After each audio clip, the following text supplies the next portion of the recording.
Going on, chat?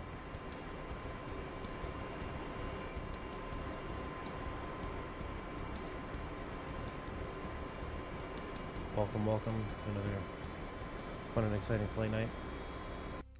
Back on Syria. I'm going to go clear this place of ground units.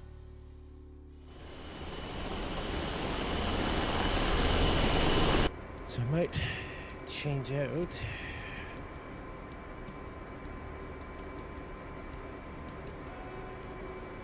from the harms to perhaps some rocket pods, because why not?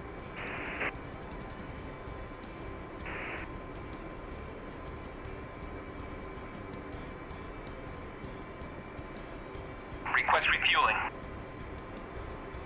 Request rearming. Copy. Don't really need harms. Rocket pods will work. Refueling complete. I'd fire it up.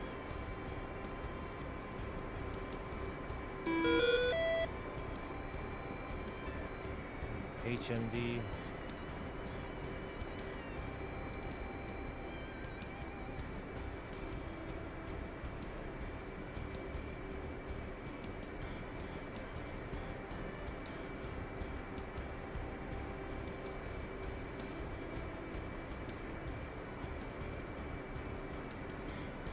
Rearming complete.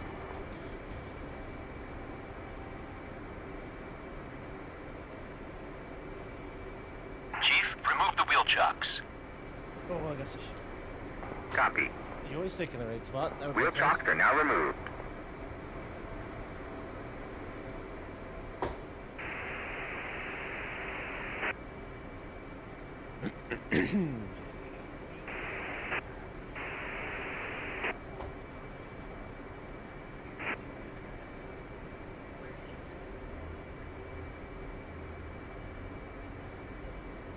$73 X-ray and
well, that's unfortunate.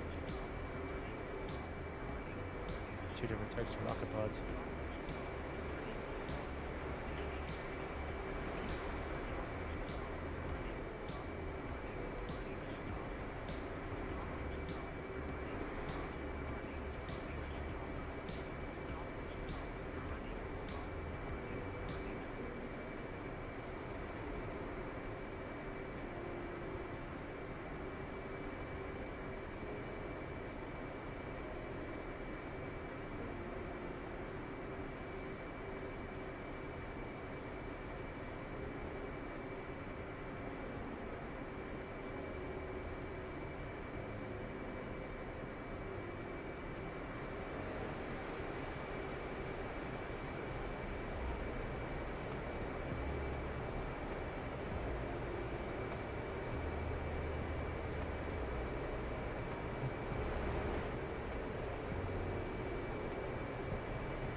So we're gonna do probably the bombs first.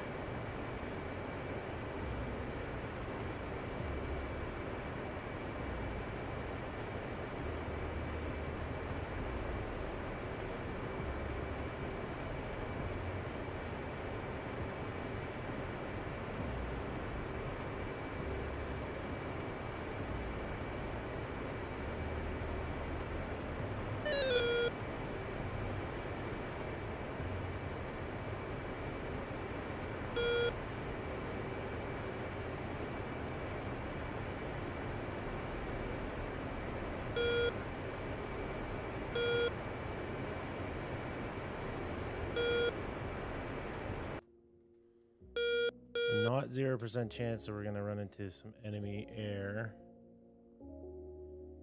We'll deal with that if and when we get to that.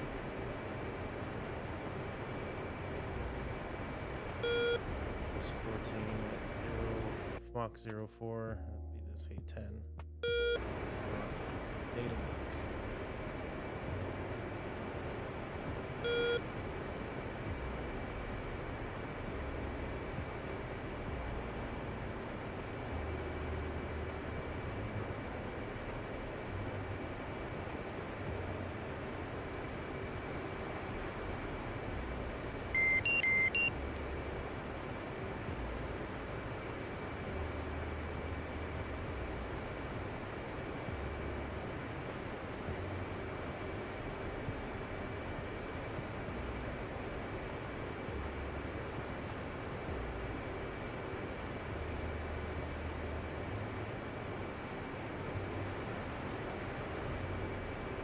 Let's see if we can find some things to hit.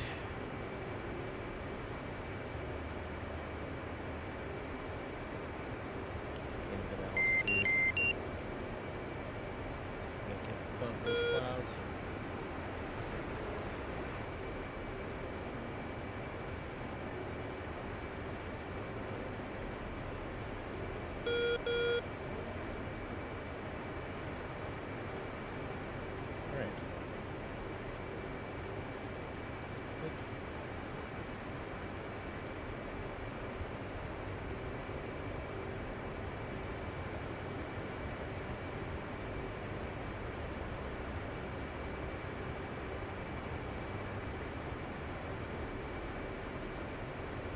Someone there is likely bought our tent.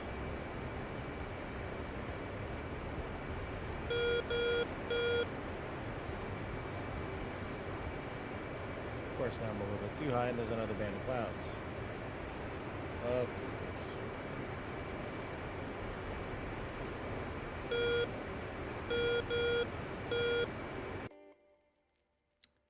Make 21 inbound. Who's two? Make 21s.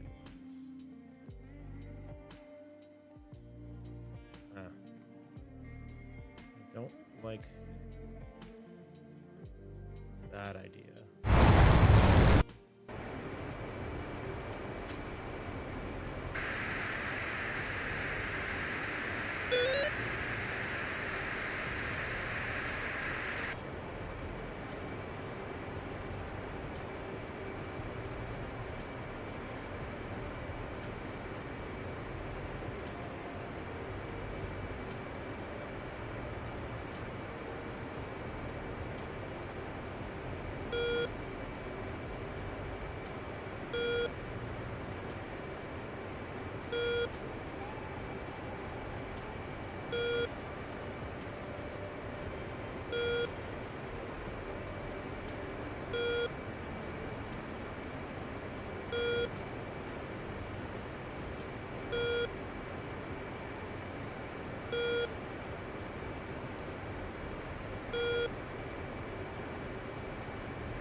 is going on with this thing?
Pontiac 2, airborne.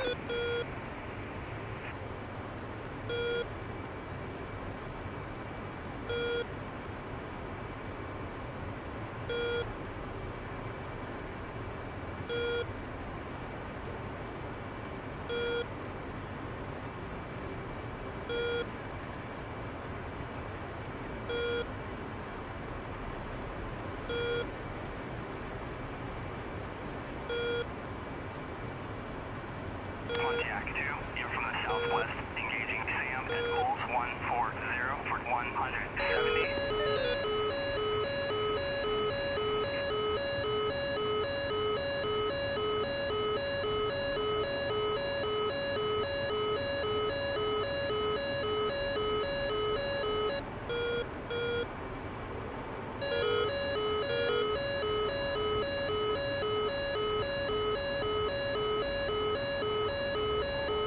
Seconds to impact. 5, 4, 3, 2, 1.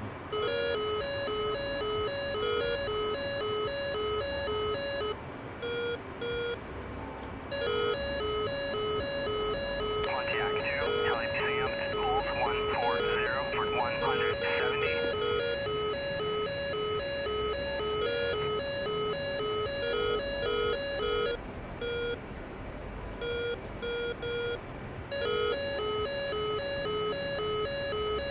Pontiac 2, descending Sam at Bullseye 140 for 170.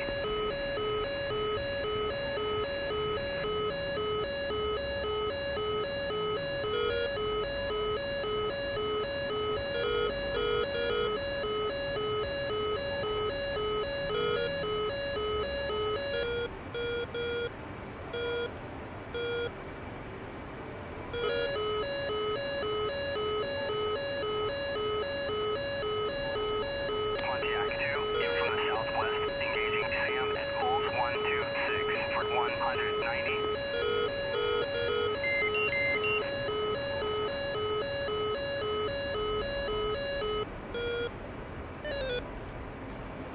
Pontiac 2, you're from the southwest, engaging Sam at Bullseye 136 for 160. Pontiac 2, descending Sam at Bullseye 136 for 160.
Oh, lost electronics, so that's great news.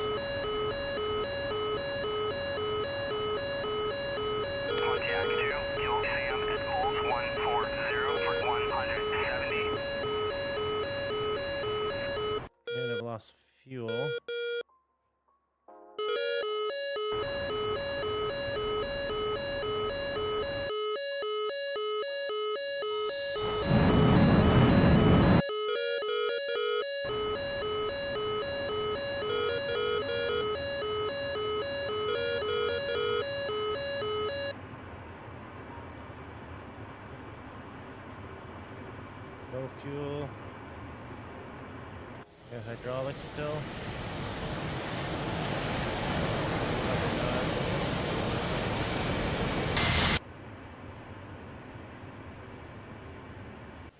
Emergency gear coming down.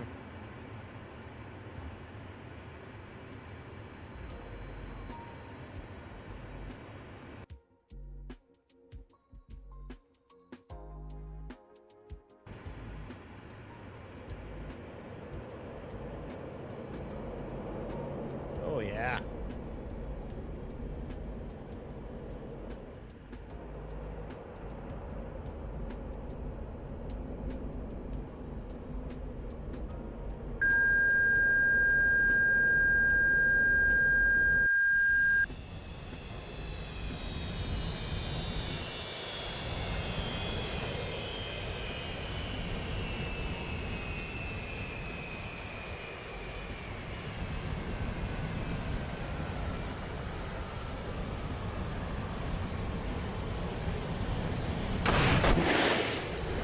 Definitely not recovering that.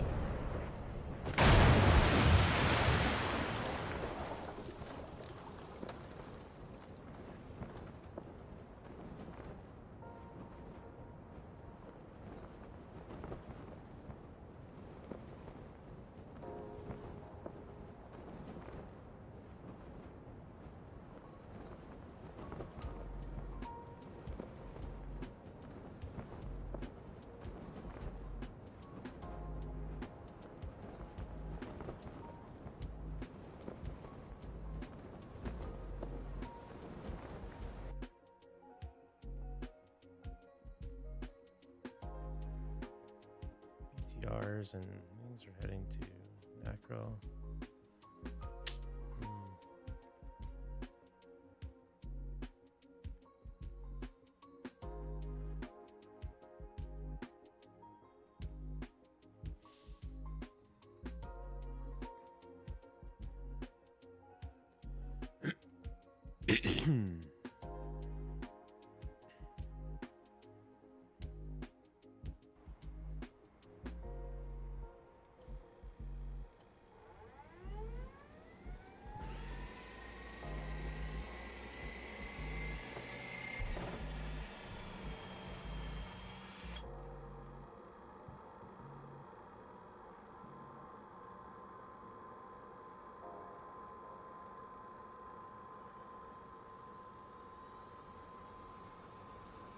We find ourselves on the threshold of a vast and awesome universe that utterly dwarfs time, space, and potential the tidy anthropocentric proceed of our ancestors.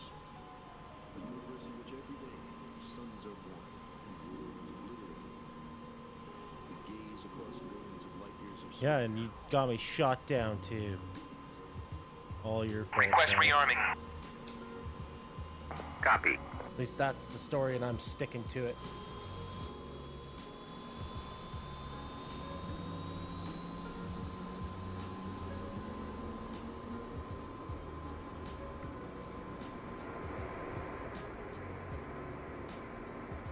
Roll left, roll left. Flight controls. Flight controls.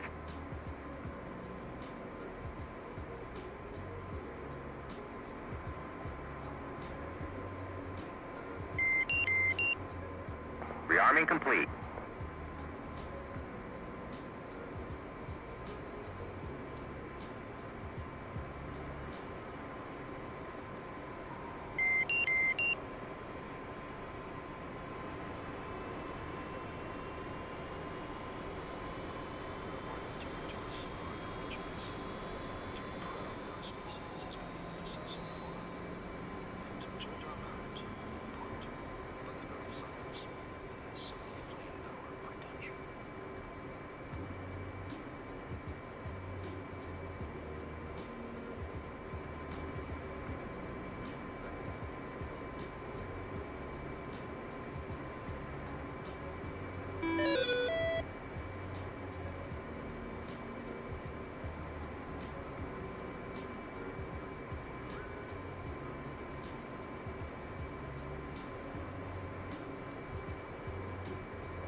2534. Old cap. 2534.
Altitude. Altitude.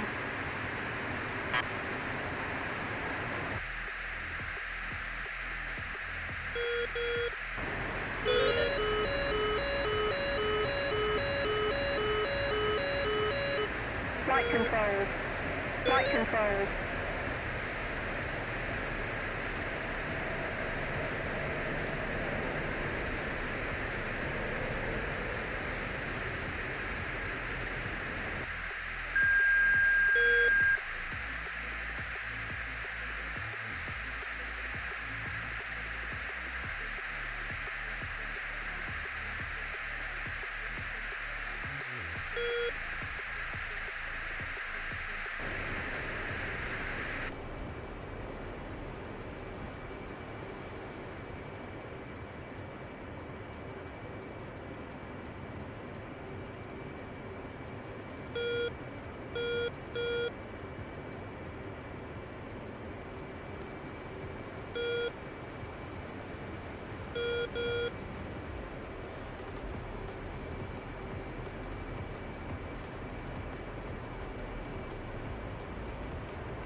Upstream, the helicopter.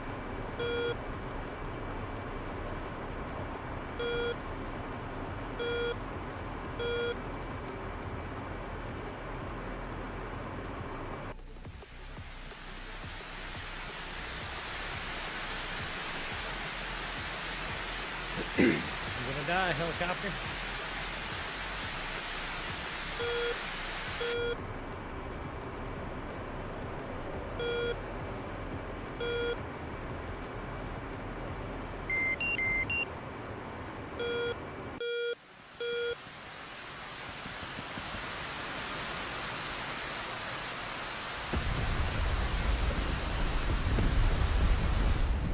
And maneuver killed both of those helicopters.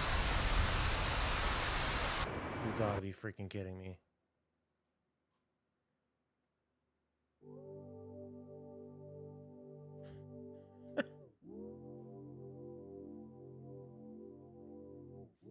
Alright, we'll take it.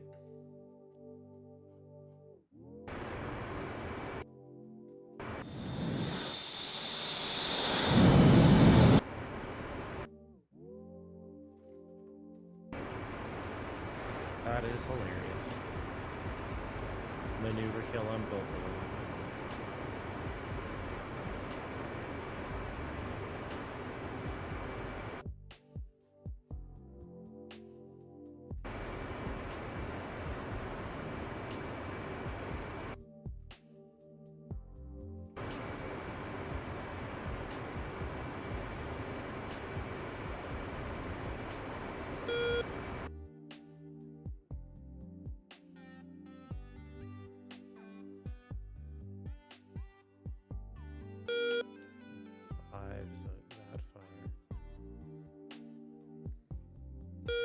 Make it in that deep without getting killed. Let's see if I can.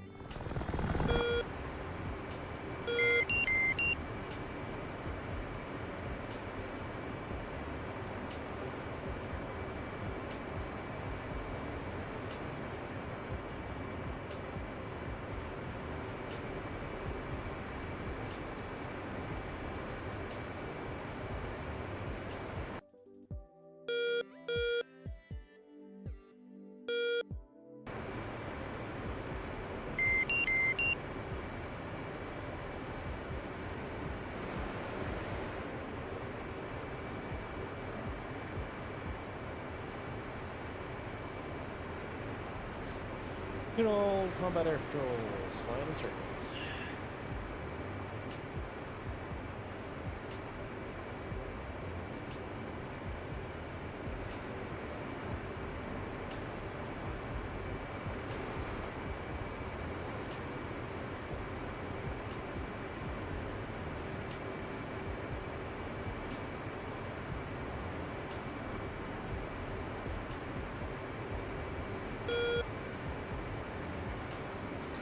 dots in here. I suspect that's these two guys.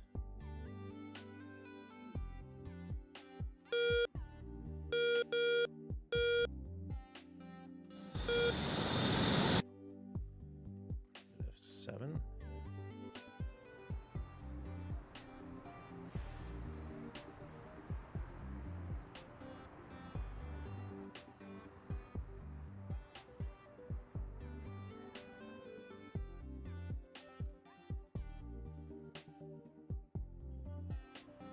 So it's just chilling.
It's probably not going to.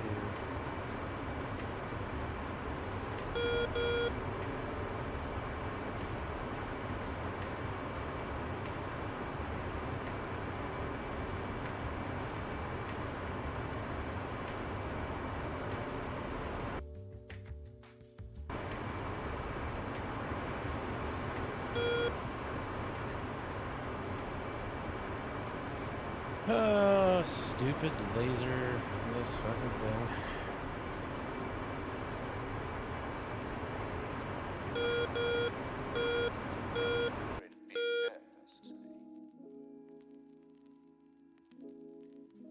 Can I fly the A-10? I have the A-10. I've never flown the A-10.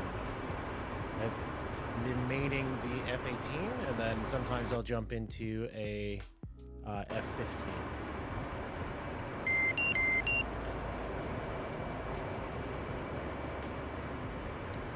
But predominantly F-18.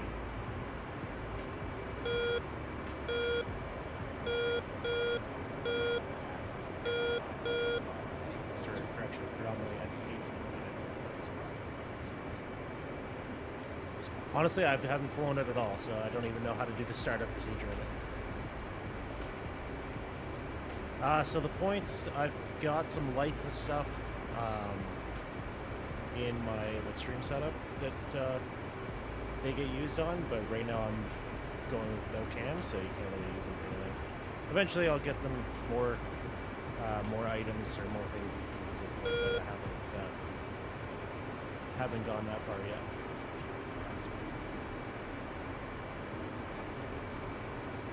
Do you play DCS at all, or?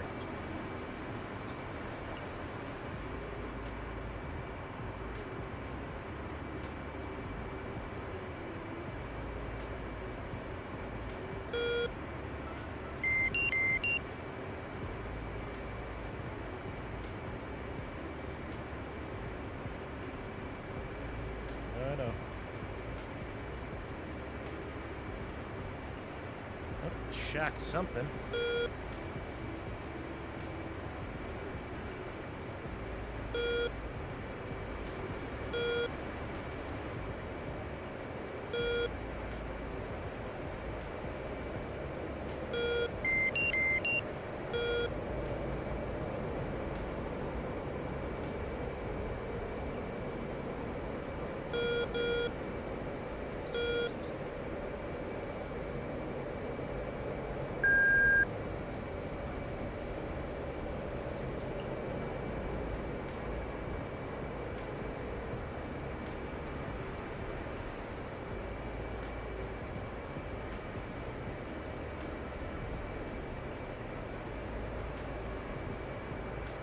Give me a 2-for-1.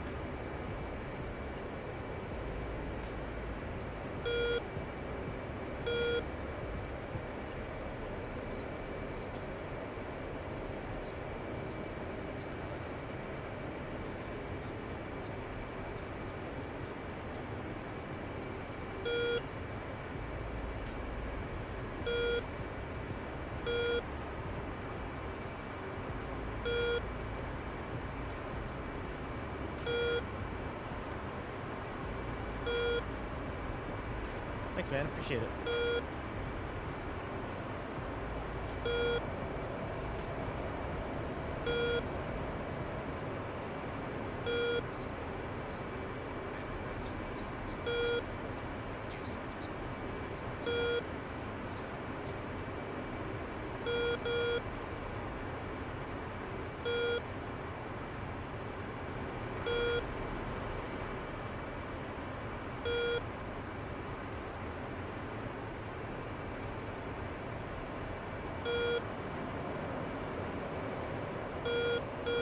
Do you play DCS at all, or do you not? How many bombs? Oh, one bomb.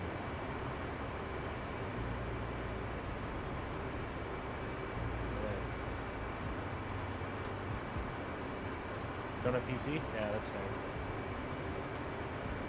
And yeah, I hope things blow up soon. That'd be awesome. In like a good way, obviously. Oh crap! I don't think that hit.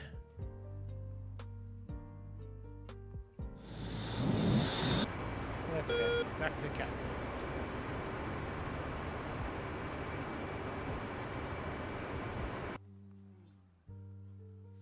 Actual mission's over Ramat. Not down there, but or up there rather. That's okay. 2-ship Su-24 is coming. Xbox Series X, PlayStation 5. Yeah, that's fair. There's some. You definitely can't play DCS on those, but if you're looking for flight sim, it's a little bit more arcadey for sure. But the one that I know is on the Xbox is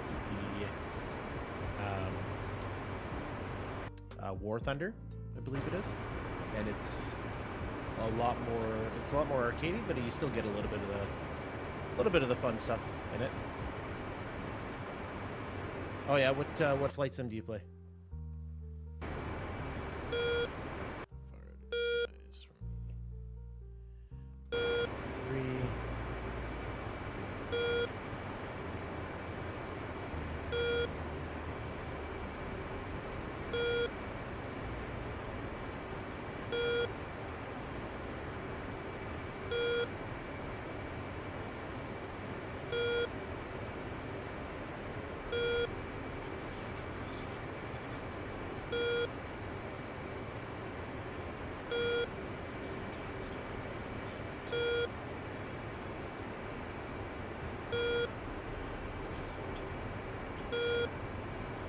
The F10, yeah, the F10's pretty dope.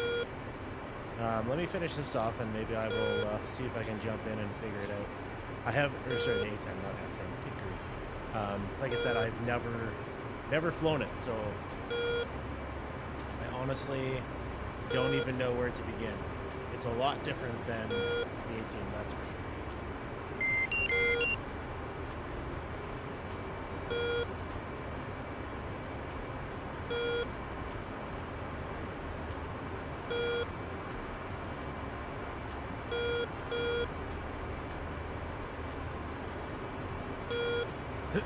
So I'm chasing down a pair of SU-24s right now that are probably going to start turning hot on me. Let's see. Visual on them now a bit. Starting to get visual. 27 miles.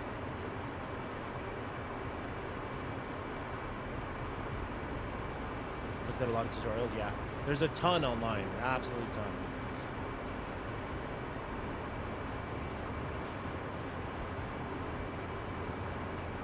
Like I said, I've kind of focused a lot more on the F-18. It's been my mainstay.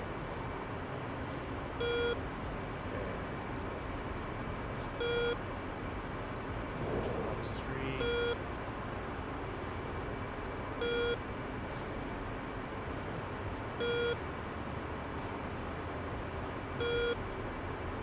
Kind of a preemptive Fox 3 on these guys. Let's close the gap a bit here. There's another one. Let's turn these guys defensive.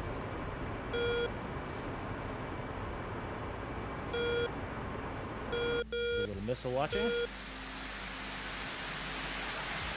This looks like it might be good. It's tracking. It's down pit bull. So you can tell how the missile's tracking to this target now. Yep.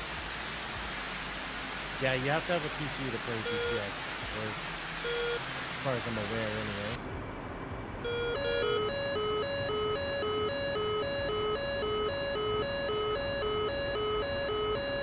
Lit up by an SA2 now.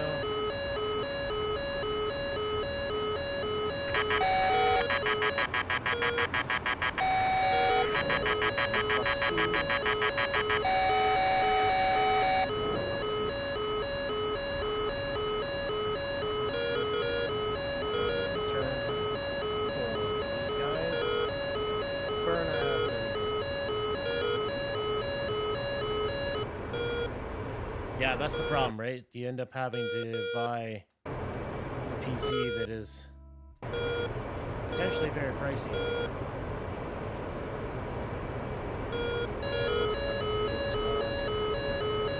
ahead and get on out of here.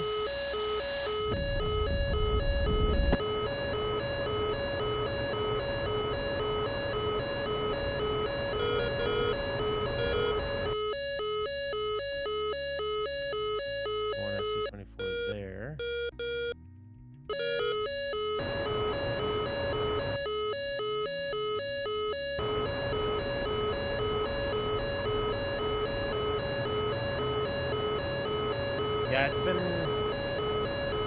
had to save up for a while to afford the computer that I've got, that's for sure. So things are not cheap these days.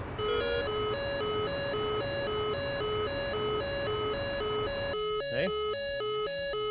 Saw an A10? Look like an even flying right now. Sometimes the AI will bring up an A10.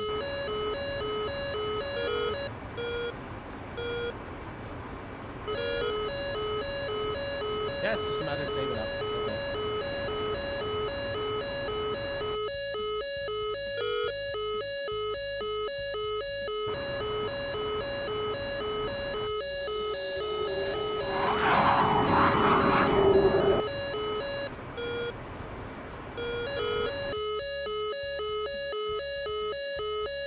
Two amros left.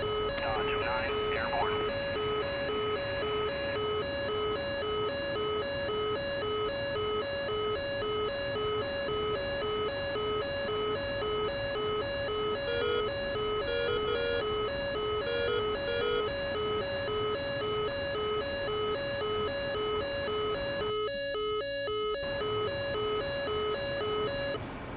Bingo.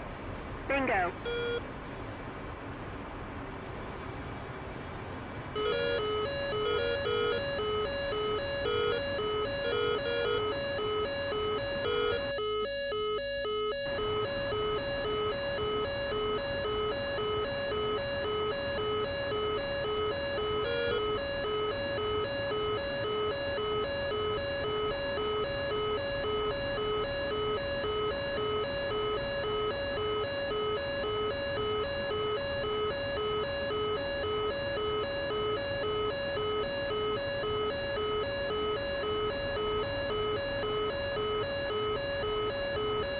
Appreciate the vote of confidence, man.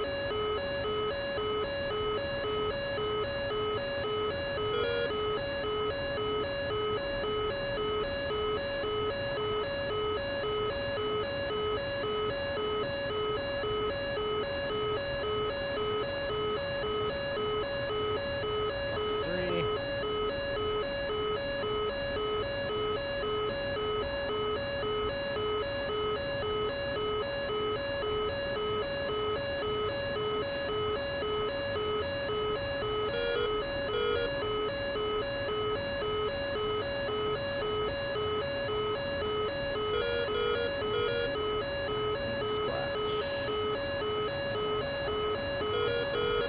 Splash 1.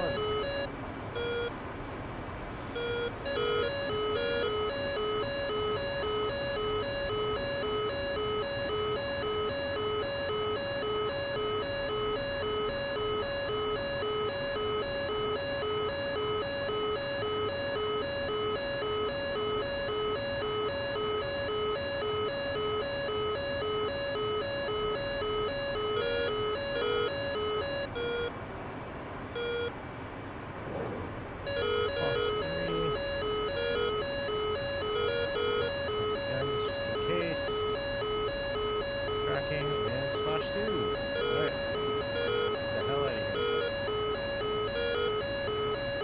That alarm is annoying? Man, tell me about it. Let me see if I can turn it down some. There we go. You are absolutely right. The alarm is super annoying. How you doing there, telephone booth? Aside from your ears bleeding from said alarm.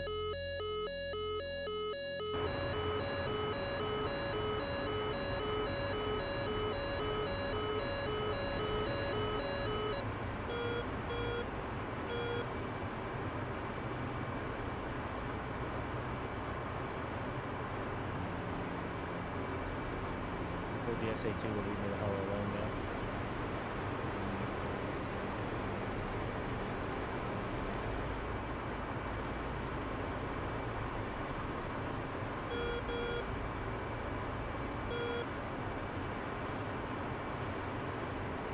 And we're gonna head back to Ramat David.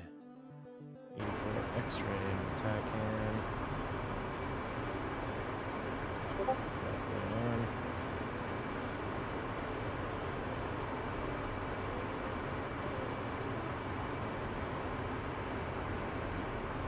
No more alarm. Thank you, Ash.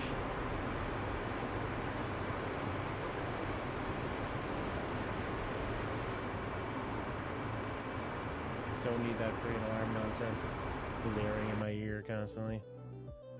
And we're gonna run 290 on the course line.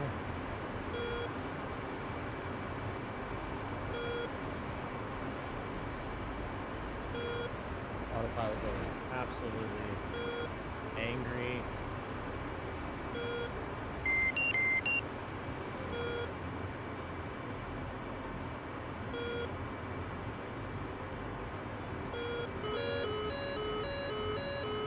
Goodness.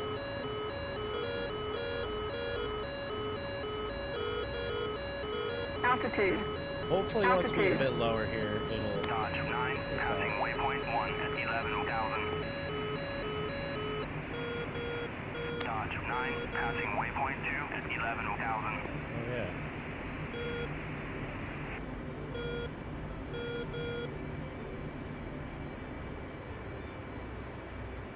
Those 2 helicopters didn't count.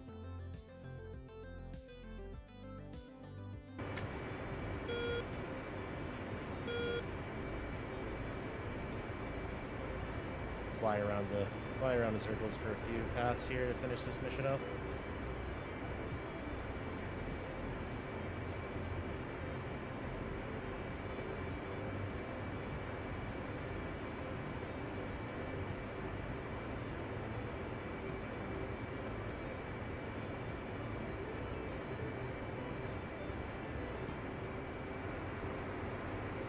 How's your night going there, telephone booth man?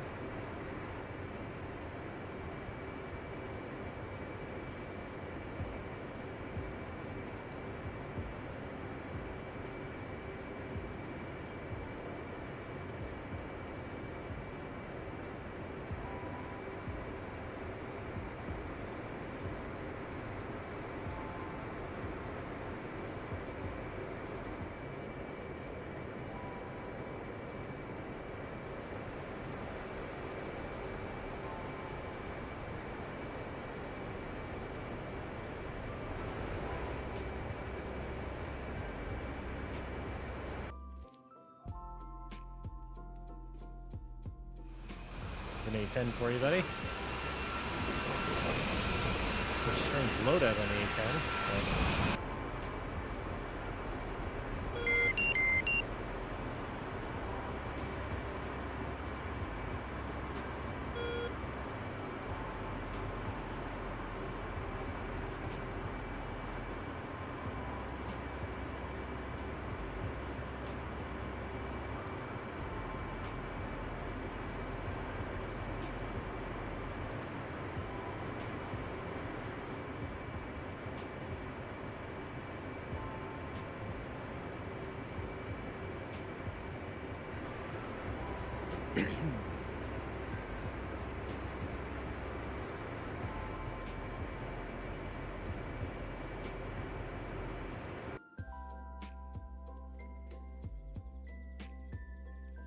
I was worried that was going to happen there.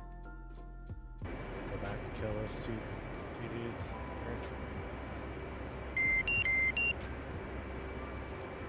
Bit.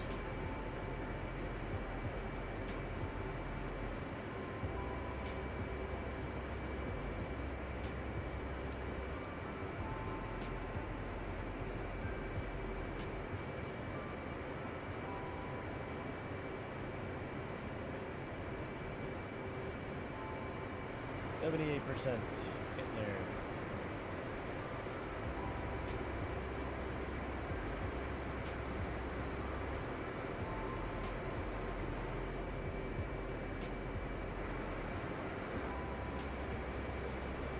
I think the guys are going to be putting on a bit of a lecture of sorts for JTAC work, which is kind of interesting. We're into that sort of thing. Just flying up there. That's the A10s. Okay. Pair of hogs.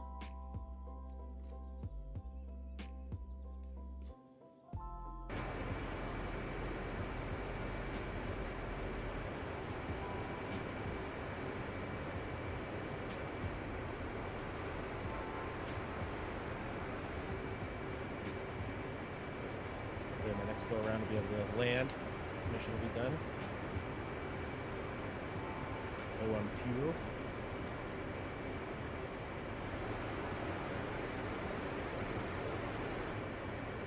If I had got one of those helicopter kills, it would have been fine. But oh no, they had to crash into the freaking terrain.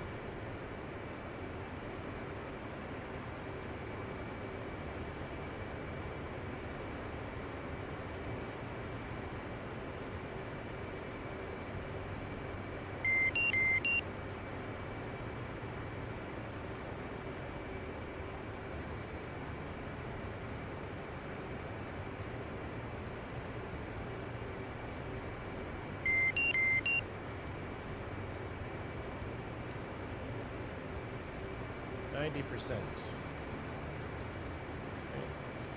This way.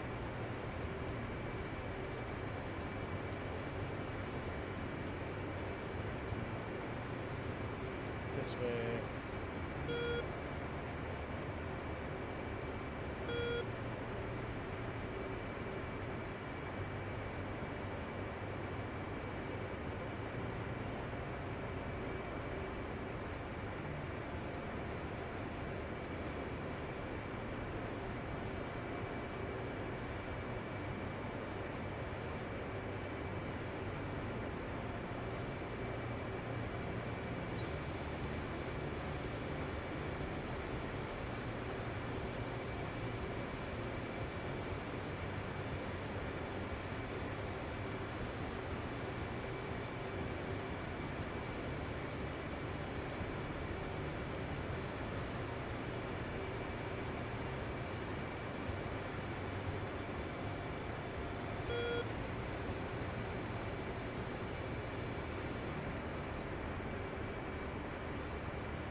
Still landing.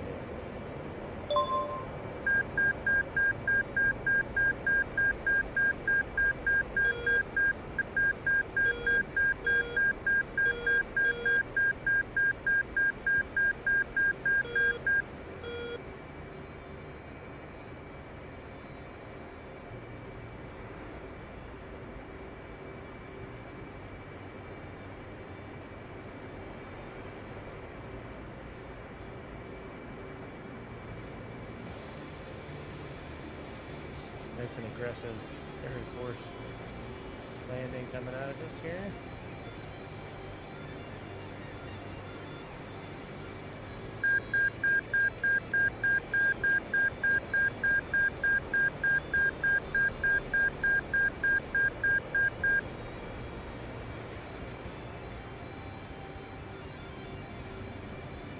I stowed the speed brake.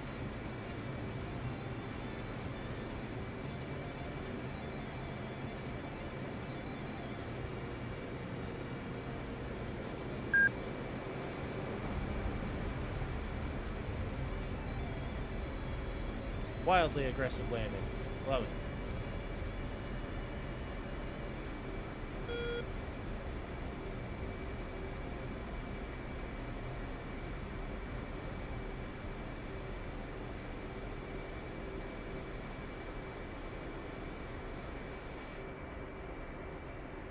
Should have exploded.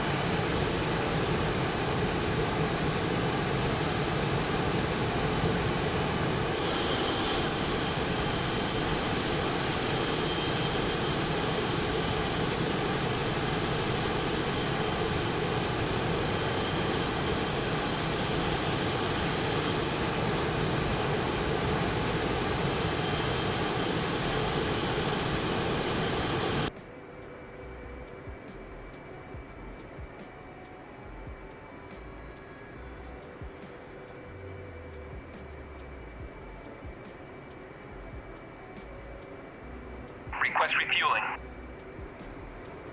Request rearming. Copy.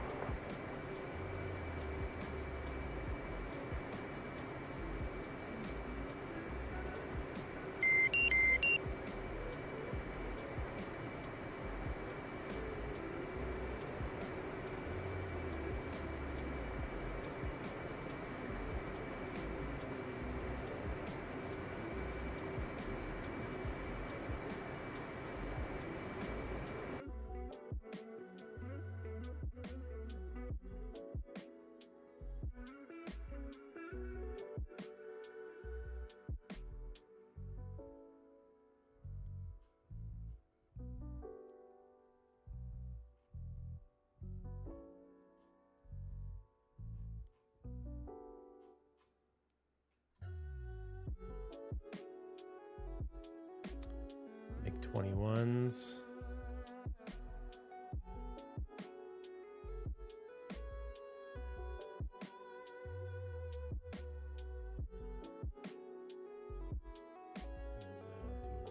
Damascus. Kiryat.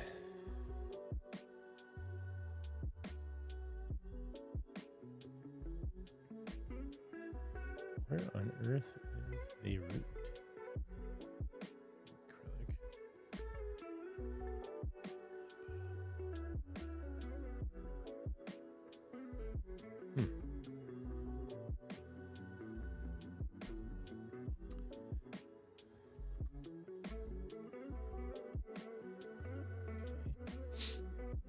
Could do ground attack, I guess. We do another cap one. Let's do CAS 5453.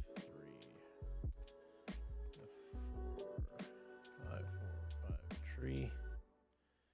CAS.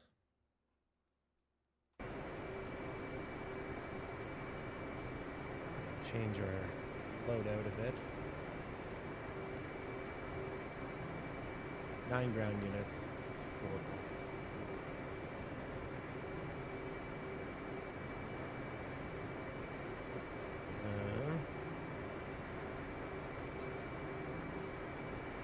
Actually, let's look and see here.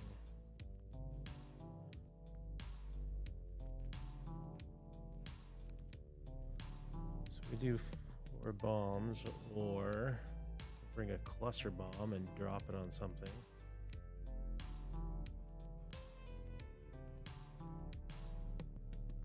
So I bet you there's a bunch of a bunch of infantry around here.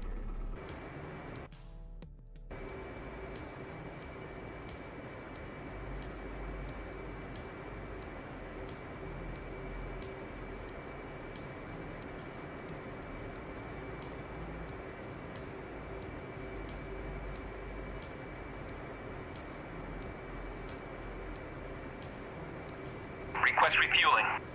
Bring a pair of cluster bombs. Request rearming. Why not? Copy.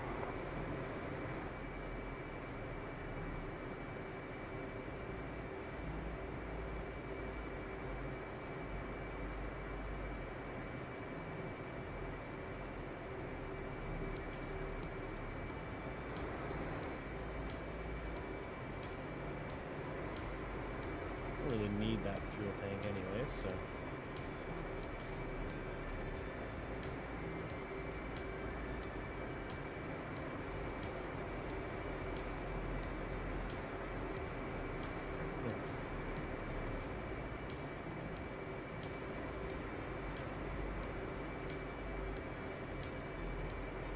Refueling complete.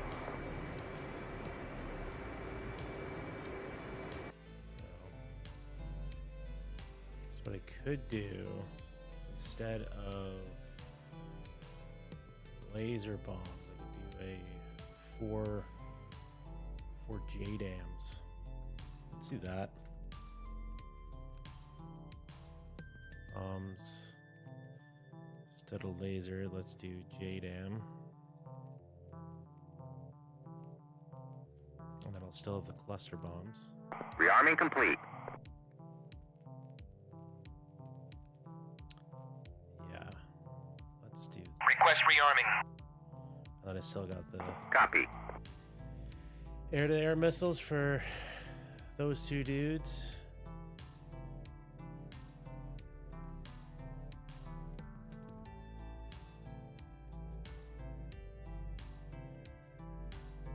Tura. JF-17 flying around. Bombing run.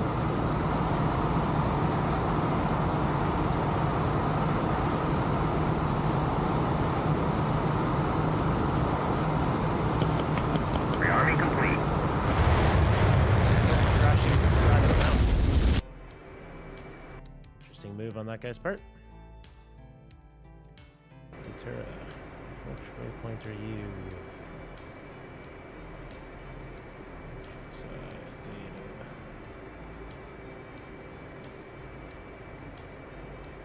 Delta.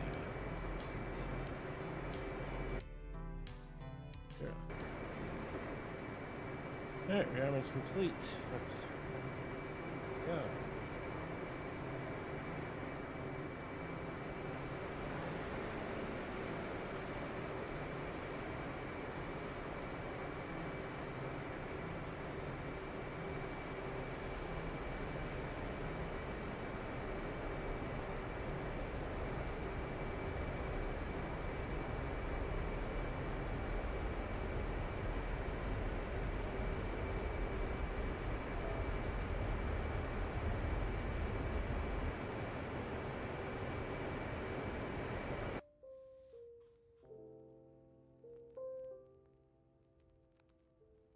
Those guys might be an issue, and might not be. Hard to say. Underground, new, IR, HSI. Save this guy. Start the timer.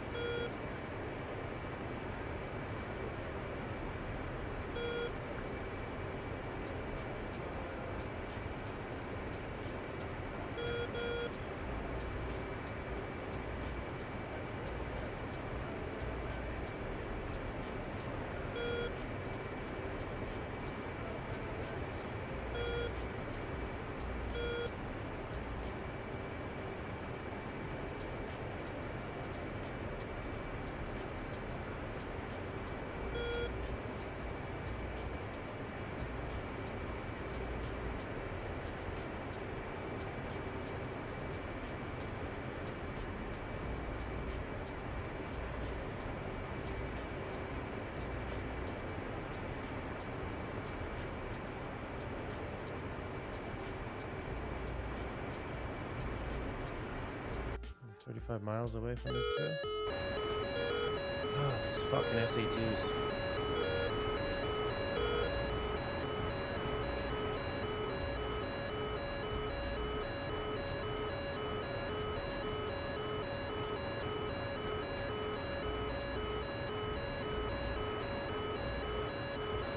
That's gonna be the next thing to do. Let's try to kill the SA2s that are lighting me up. Find them.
Interesting.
MiG is merged on me.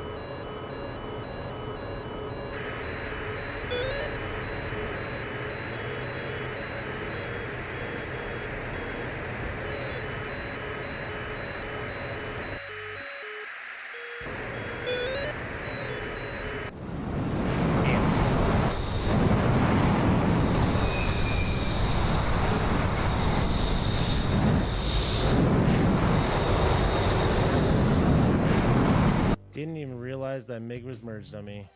But tunnel visioned on the Atura. That is too bad. Super unfortunate.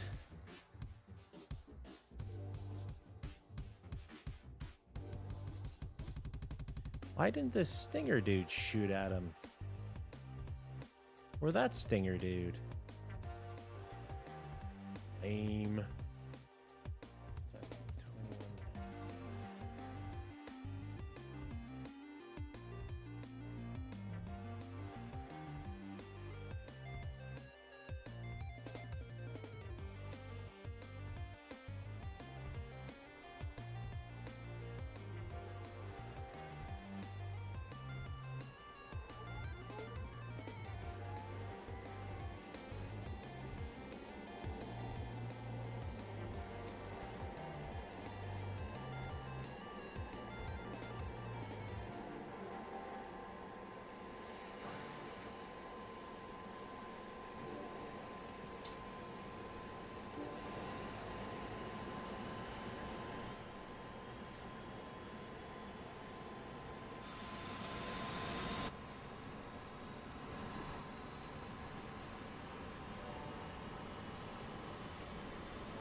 Roll left. Roll left. Flight controls. Flight controls.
Let's see, while this thing is spooling up, let's see if we can find...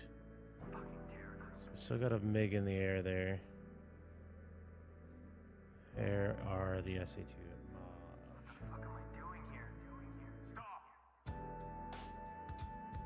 Waypoint 30. Okay, we are going to do a little seed action here.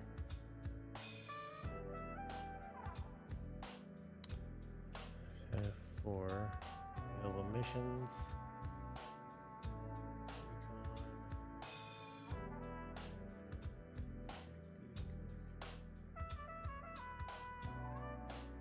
No seed options available right now.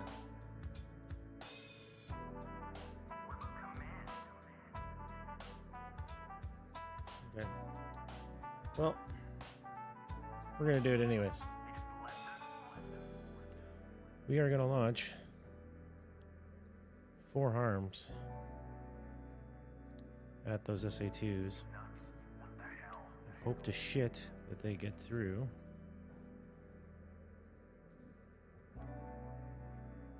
Request refueling. I'm quite sick and tired of getting lit up by them. Request rearming. Copy.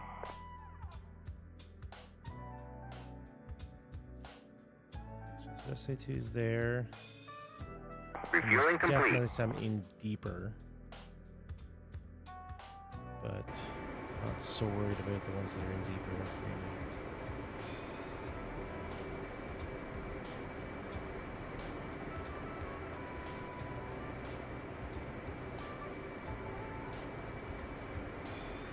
now. Ours is waypoint 30.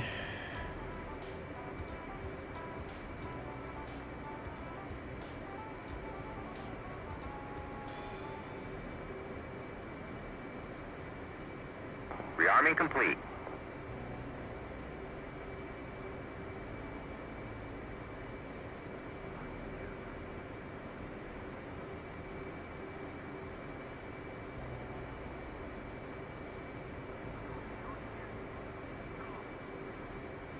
Set the bulls.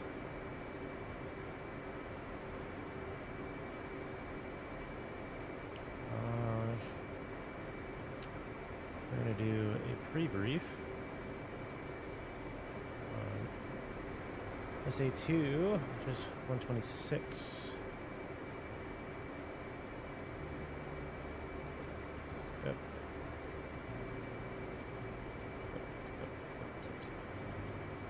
Okay, perfect. And I think that's all there is at that one too. It's just SA-2s. I don't think there's any SA-2 track radar, SA-2 RF. There's a P-19 as well. So we could do that, but realistically, the SA-2 track radar is the priority. So we're going to launch 2, see how they go, and then we will launch a couple more.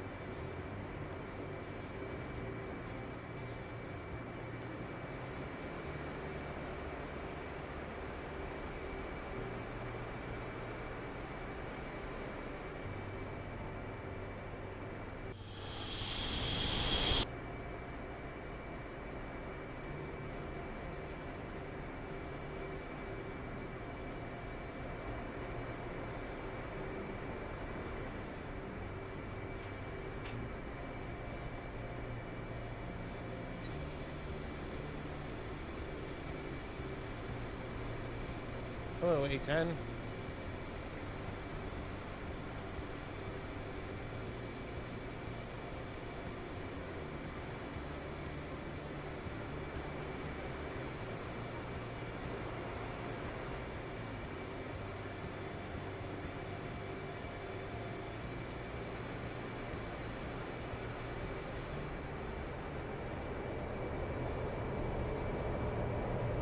Hasty departure and a hasty descent as well.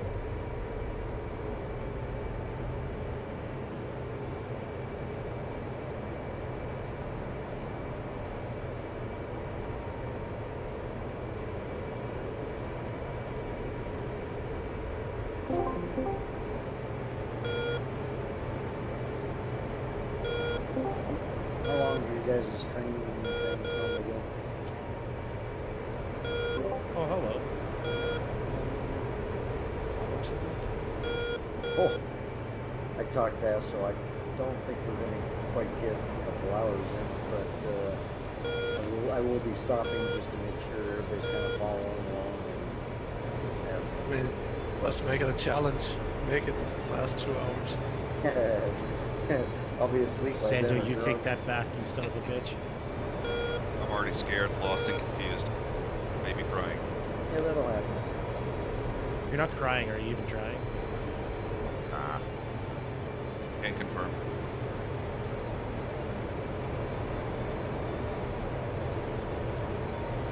Is there anything you don't want streamed to the interwebs for everyone to see? Pardon? I don't care. All right, sweet.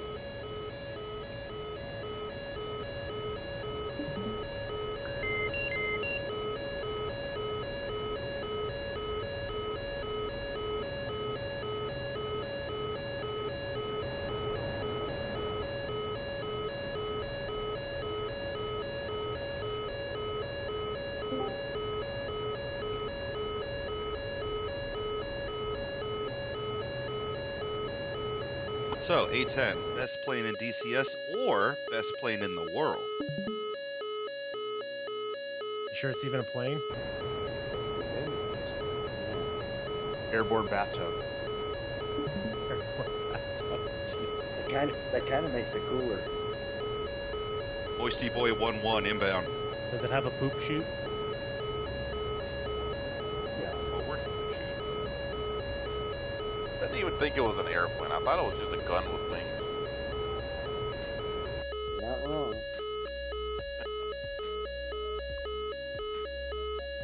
They put, they put a gun on a bathtub and gave it wings. That's what we're hearing. It's the most American thing I've ever heard, if you ask me. The greatest thing is, the coolest thing about it is the original test aircraft was the titanium came from Russia. I just saw that one a couple days ago down at March.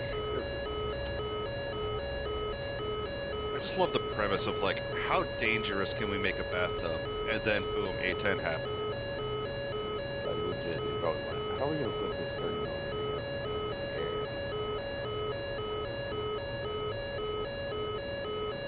Sure works good though.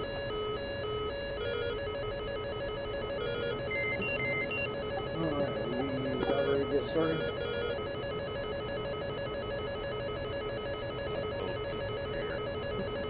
Yeah, I'm trying to count here.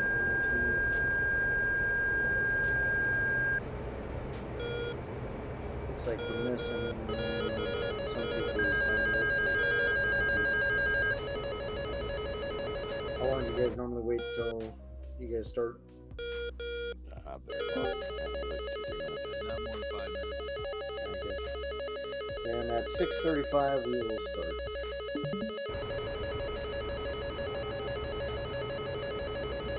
Get a time hack, too. Good if I actually had something to hack with. Let's see. Let's synchronize watches. Synchronize you. And 2-minute hack.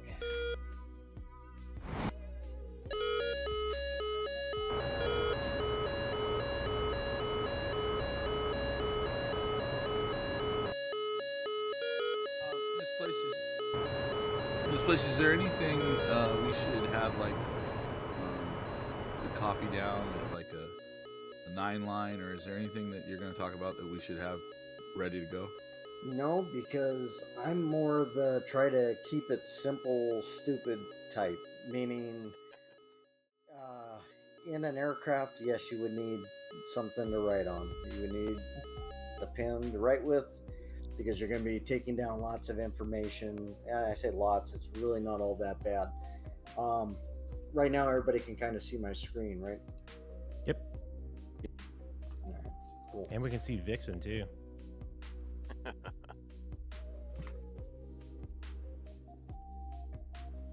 I wanted to see a pic. I low-key want one of those onesies. It's pretty comfy. Do they make little whale ones or dolphin? Probably. Did they make a shark one? Yeah. A gangster shark? Oh my god, no one say baby shark. My students wear these when it's really cold. Is this what No. showing hog means? Showing hog. Yeah, I'm showing off my onesie. That's what it means, right? Yeah. What else could it possibly mean? You ride a motorcycle, specifically a Harley.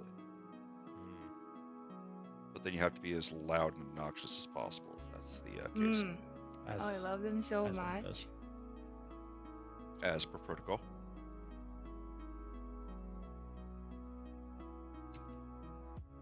As per SOP? Alrighty, I think we're ready. Let's go ahead and get started. Can do it.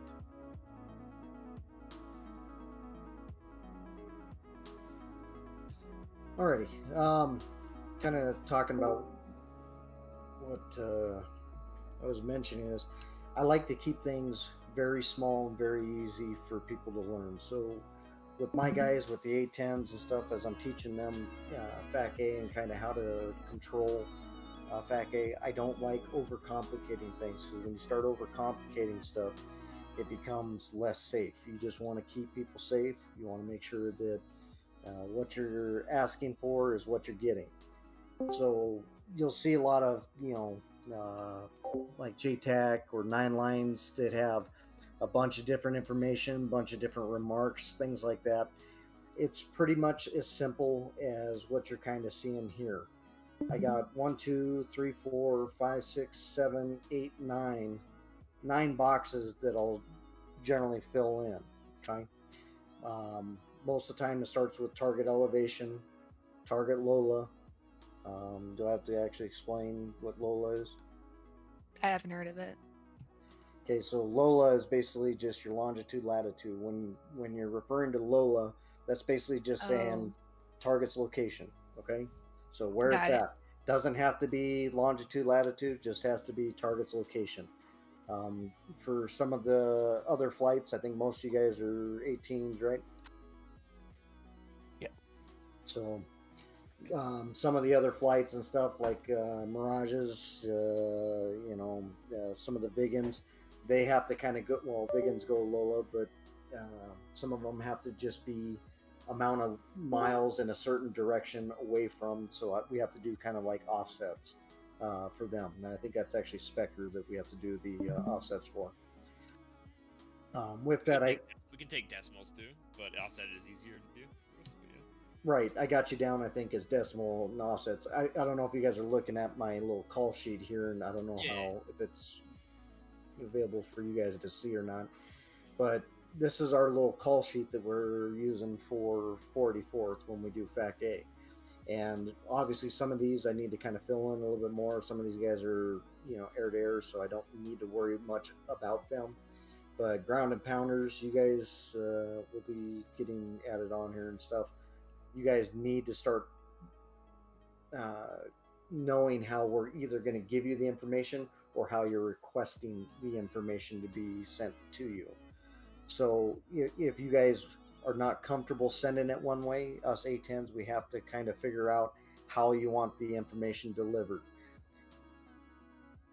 So if you guys need it in decimals, we have to convert it, or minutes, we have to convert it from decimals, which our aircraft gives it to us in decimals, into minutes, so we can give it to you in minutes. If you guys are decimals, it makes it really easy for us because we can give it to you straight over and no problems, no conversion needed. If you guys could take it to MGRS or UTM, we could send it over to you guys that way, and that way you guys have precise coordinates.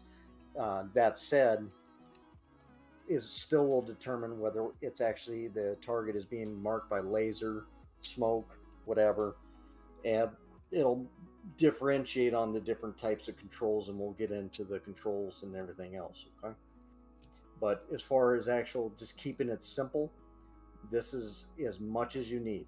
The target's elevation, the target's location, the target's description. This is more for those type 3 type of controls or type 2 type of controls where and semi type 2, because type 2 is more you're hands off and I'm hands off as well.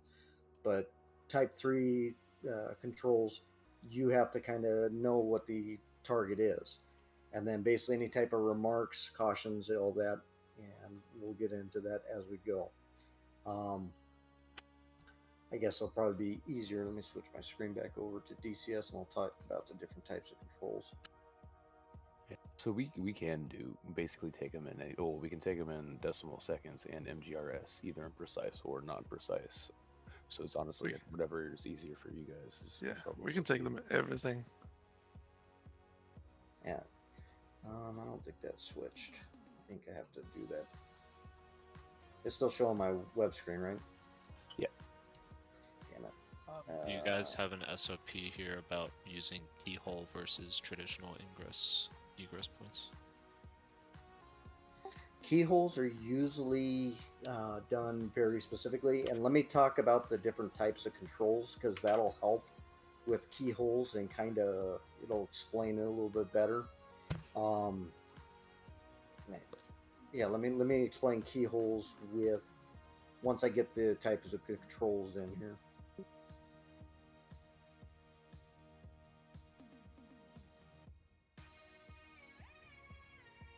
And this damn thing doesn't want to switch over. I'm gonna drop the stream and then put it back up. Stand by 1 second.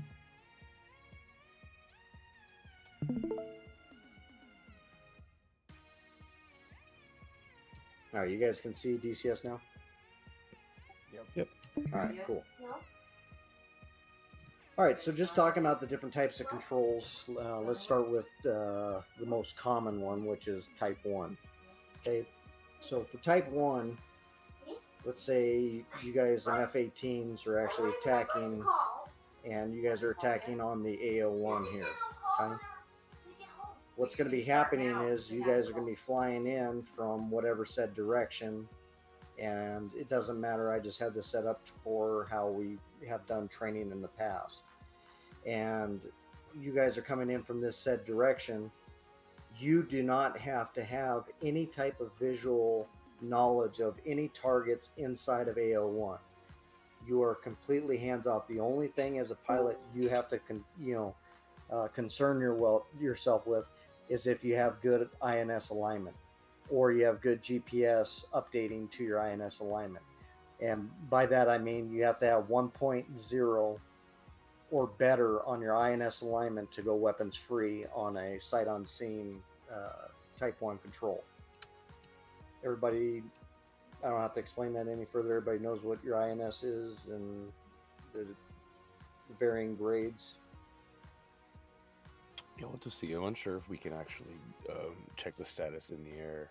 There probably is a page for it. I'm just not familiar with it. I mean, I'm sure it's good because it's a continuous updating system. Yeah. Yeah, you guys have a GPS. You guys put yourself in like an in-flight, right? Yeah, I have unless we're actually employing GPS, which I thought we were going to GPS for a while there. Yeah.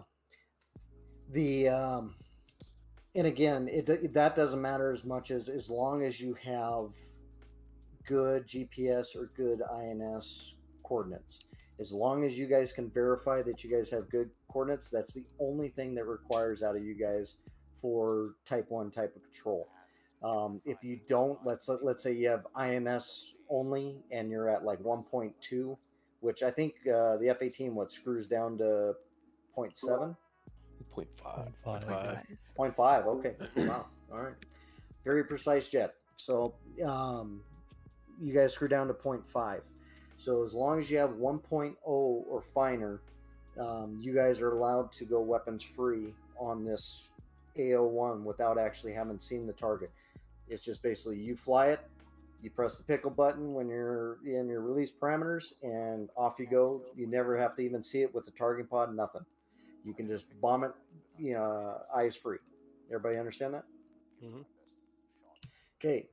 For a Type 2 type of control, it gets a little bit more complicated because it takes responsibility technically off of you, because in Type 1 you have zero responsibility. It's the A10's responsibility to make sure you're striking a good target, because we are your spotter. In this type of scenario, we are your spotter. So in a Type 1 where we're spotting your target, you guys have no responsibility in this. Everything's on me.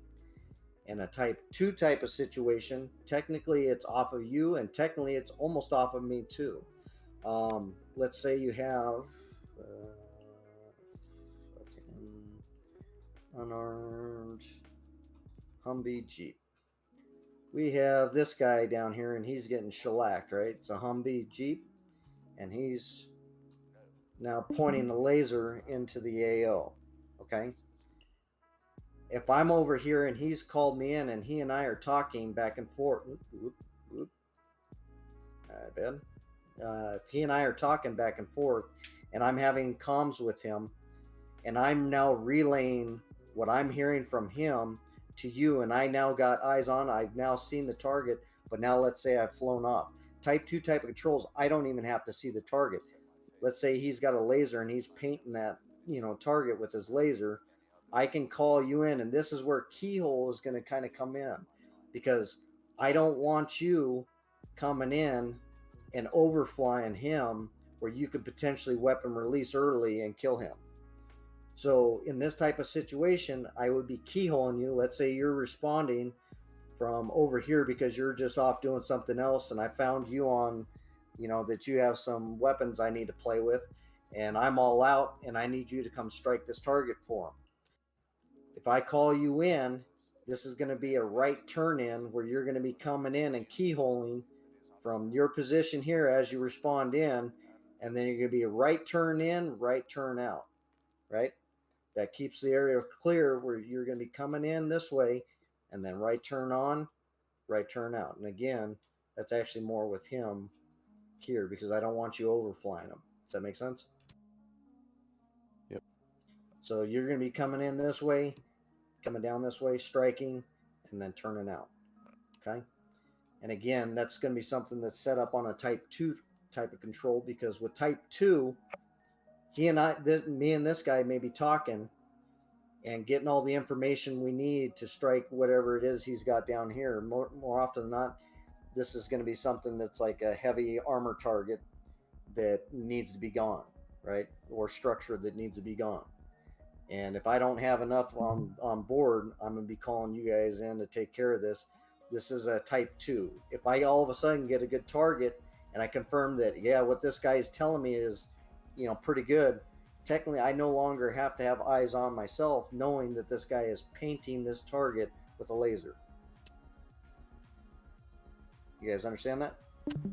So Type 1 is when you're doing it, but Type 2 is like when you're... Type 1 is if I'm identifying and I see a target down here, right? If I see a target down here, this is a Type 1 type of control. Type 2, technically, I don't even have to confirm the target. If this guy sits there and says that he's got, tech with him that gives a good GPS location, a good laser, information, and he can confirm his positioning and everything else, technically, I don't even have to see the target in a Type 2 type of control.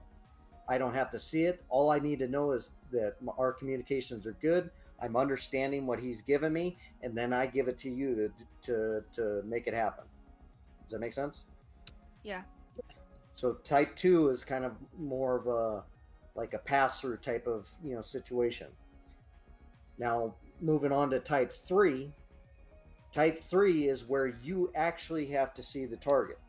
So this is where it comes in, where if you're coming in on a type 3, you need to, and I tell you, hey, I got a target down in here, and I hand it off to you. I say, I need this target dead, and I no longer have eyes on it. I've now actually flown away. So I'm now bugging out. I got to return to base.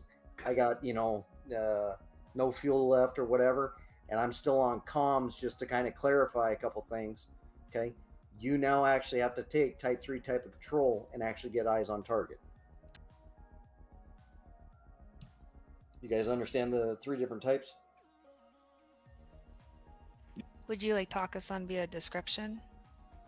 A talk on is usually required in this type of situation, yes. I can give you, coordinates and say that these are good coordinates. I marked it, with targeting pod, and I had good, good chords at the time. I can kind of relay that over, but that's more for just kind of a tape thing.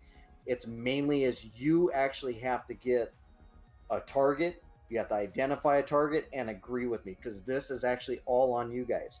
As soon as I fly off, I'm no longer have any type of control over this situation. I've now just passed it off onto you.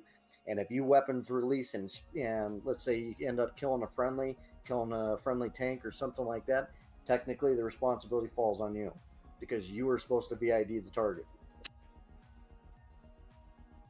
Okay. When you say eyes on, are you talking with pod or with your actual eyes out of the cockpit? However you can make a visual identification.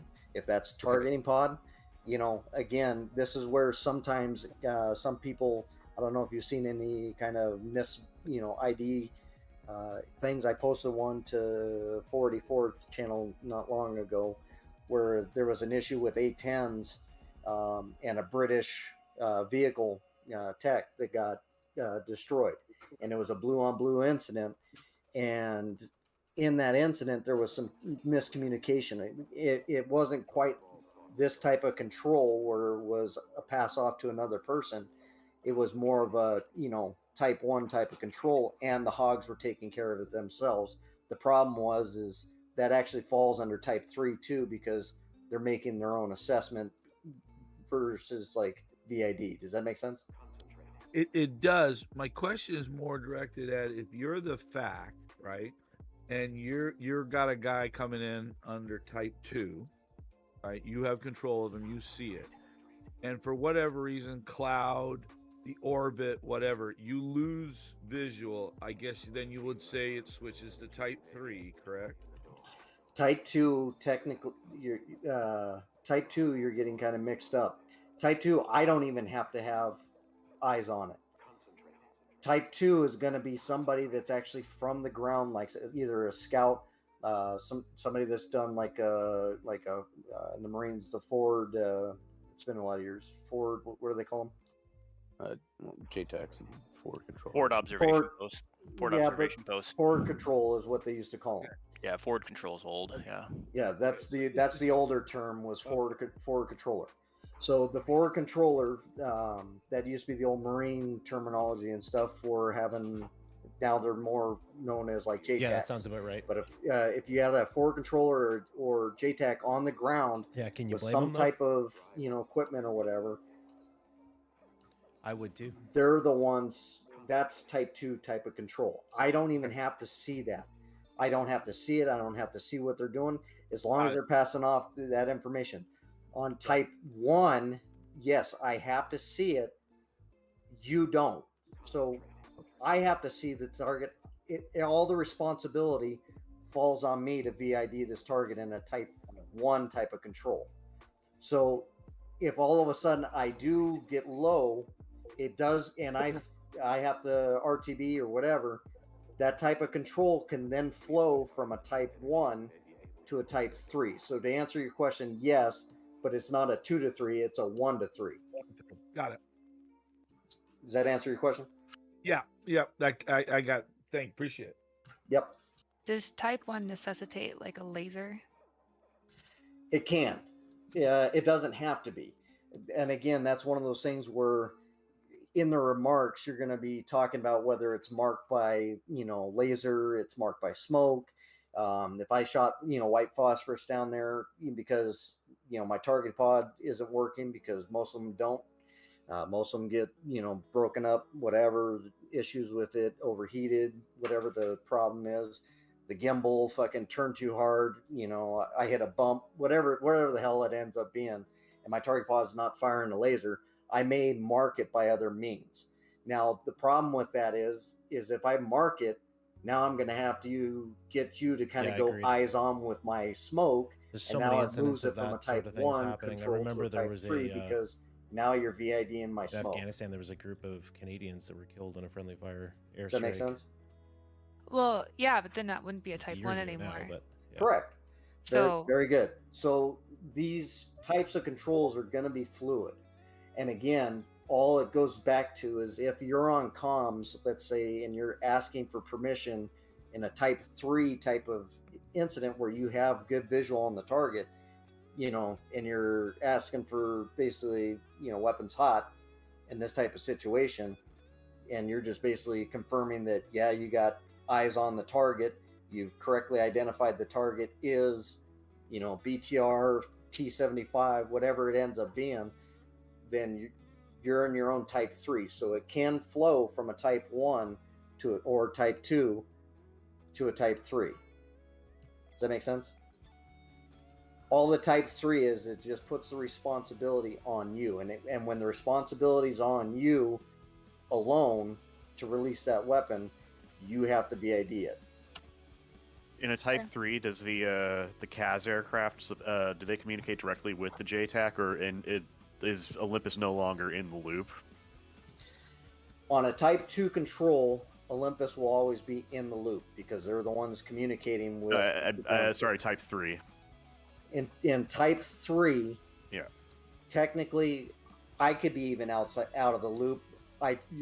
You try to maintain, because here's the thing about it. With Type 3 type of control, I'm starting it, so I'm going to try to stay on communications to relay as much information to you, so that way you can VID this target and destroy it. So I'm going to be trying to stay on comms to destroy this target. Now, if all of a sudden you lose comms and you can no longer hear from me, I no longer have control, so it's gone away from that type of control. And then all of a sudden, let's say you're flying along hunky-dory and then you run across a T-75. That's called a target of opportunity, or at least what it used to be. They now have nowadays they've split controls into, I think it's like 9 or more. It's gotten really confusing, and to be honest with you, it's stuff that I don't even really kind of want to go into. We just want to deal with the 3 main types of controls, if that makes sense. And then the other thing is, you have a target of opportunity. You're flying by, you lost type 3 type of control, and oh shit, there's a target. Now you have target of opportunity, right? Do you have the time, the gas, the weaponry? Are you in the spot to hit on it and get out of there? Does that make sense? Yep. Anybody confused so far? Type 2 also allows the visually acquiring the inbound aircraft instead of the target, correct? Yes, it does. Yes, it does. So the one or the other is type 2. Correct. So type 2, whoever your forward controller is or your JTAC is that's down on the ground, they have to actually see you coming in, which is, this is not something you're going to be able to do from 30,000. So they got to see you, so you got to kind of pull in slow. Even if you're coming in fast, they got to kind of see you. And then you got to make sure that you're actually doing this keyhole stuff, because your inbound, your IP inbound is going to be very important when dealing in a type 2 type of control. Does that make sense? Mm-hmm. It's less important during a regular, type 1 and type 3. The only time that keyholing is really efficient is when you have a full training scenario going on and you're trying to keep aircraft separated because you're dealing with, multiple aircrafts. What is keyholing? Keyholing is just basically setting up. There's a way to kind of like if you think of an azimuth, you can actually set up alphanumerics for different types of keyhole. Like north is alpha, east is Bravo, south is Charlie, D is west is going to be Delta, and then you're going to have Echo, which is in the middle of the azimuth. And you can actually sit there and say, like, let's say if we're doing north, and then this is in the middle. AO is going to be Echo, right? Left in is going to be Alpha, right? And it's going to be right out down here at Charlie. Does that make sense? Or am I confusing you? I don't know what all the alpha. I don't know where those things came from. So I guess it, Think of it as like entering the Marshall stack coming in when you're trying to do a case 1, where each point on the compass has numbers around it. At the 4 major points, where from the top it's Alpha and swinging around to the right it goes Bravo, Charlie, Delta. The keyhole is Echo, which is either at some sort of like bullseye equivalent location or the target itself, and then the purpose of it is to give an azimuth and distance away from that Echo point that is your ingress onto target for the aircraft. Yeah, so if like I were to sit here and actually put like a huge circle on, thinking, wow, that's too big. Oh boy. Yeah, my bad. Exponential growth, my friend. Okay, so if I were to sit there and put a bigger circle around all of this, okay, you see how left hand is up here? So if you think about it as azimuth, this is your 0 or 360 up here. And then as you come down, you got 90, 180 at the bottom, 270, and then the center. So it would be up at the top, Alpha, right? Bravo, Charlie, Delta, and then Echo in the middle. Does that make sense? Yep. So when you're keyholing, you can do it simply just go, Alpha, left in, you're right? And then Echo, and then Charlie right out. So that'll keyhole it where you're going from Alpha to Charlie, and then you're going left in, right out. Does that make sense?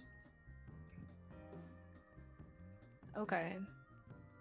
I guess I'm trying to like think of like, cause like in my what we've done is like just using like the normal north, west, east. Correct. And that's perfectly fine, and that kind of goes along with what I said at the very beginning of the training. Is I like to keep it simple, because too much of this keyhole stuff gets people, either you're using them to different keyholes. There's a standardization for this, and to be honest with you, I don't use it. I like the old keep it simple, stupid, and here's why. Okay, let's say that this is kind of more like a type 3 type of control, right? Or actually, let's say it's type 1 type of control. And I'm having you come in, but I'm having you coming in from the northeast, and I want you attacking to the southwest. And the reason I want you to keyhole this way is because there's some, let's say this is an enemy SAM down here, right? Or let's say that this is an enemy, some type of AAA threat down here. I want you at, let's say this peak is what, elevation 7738. I want you at elevation 7800 as you pass over this, because I don't want them seeing that you're coming, and I want you doing this at almost Mach Jesus. Does that make sense?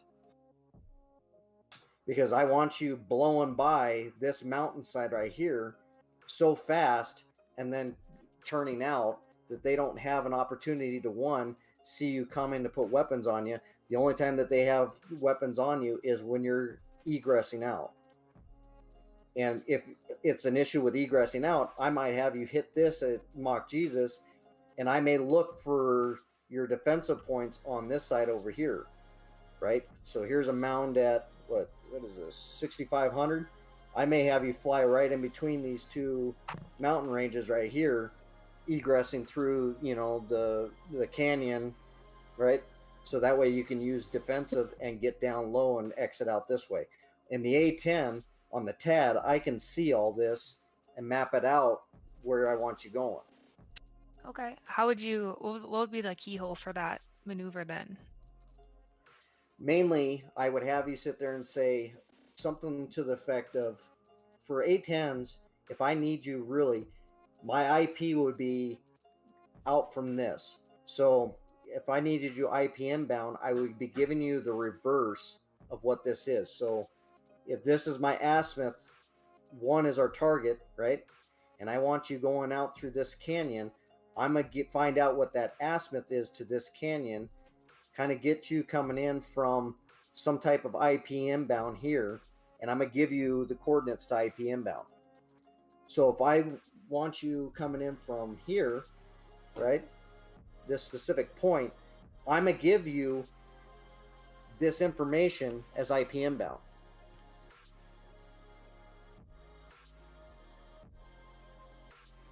And I'm going to give you IPM bound based off of like decimals or MGRS, however you want to take it.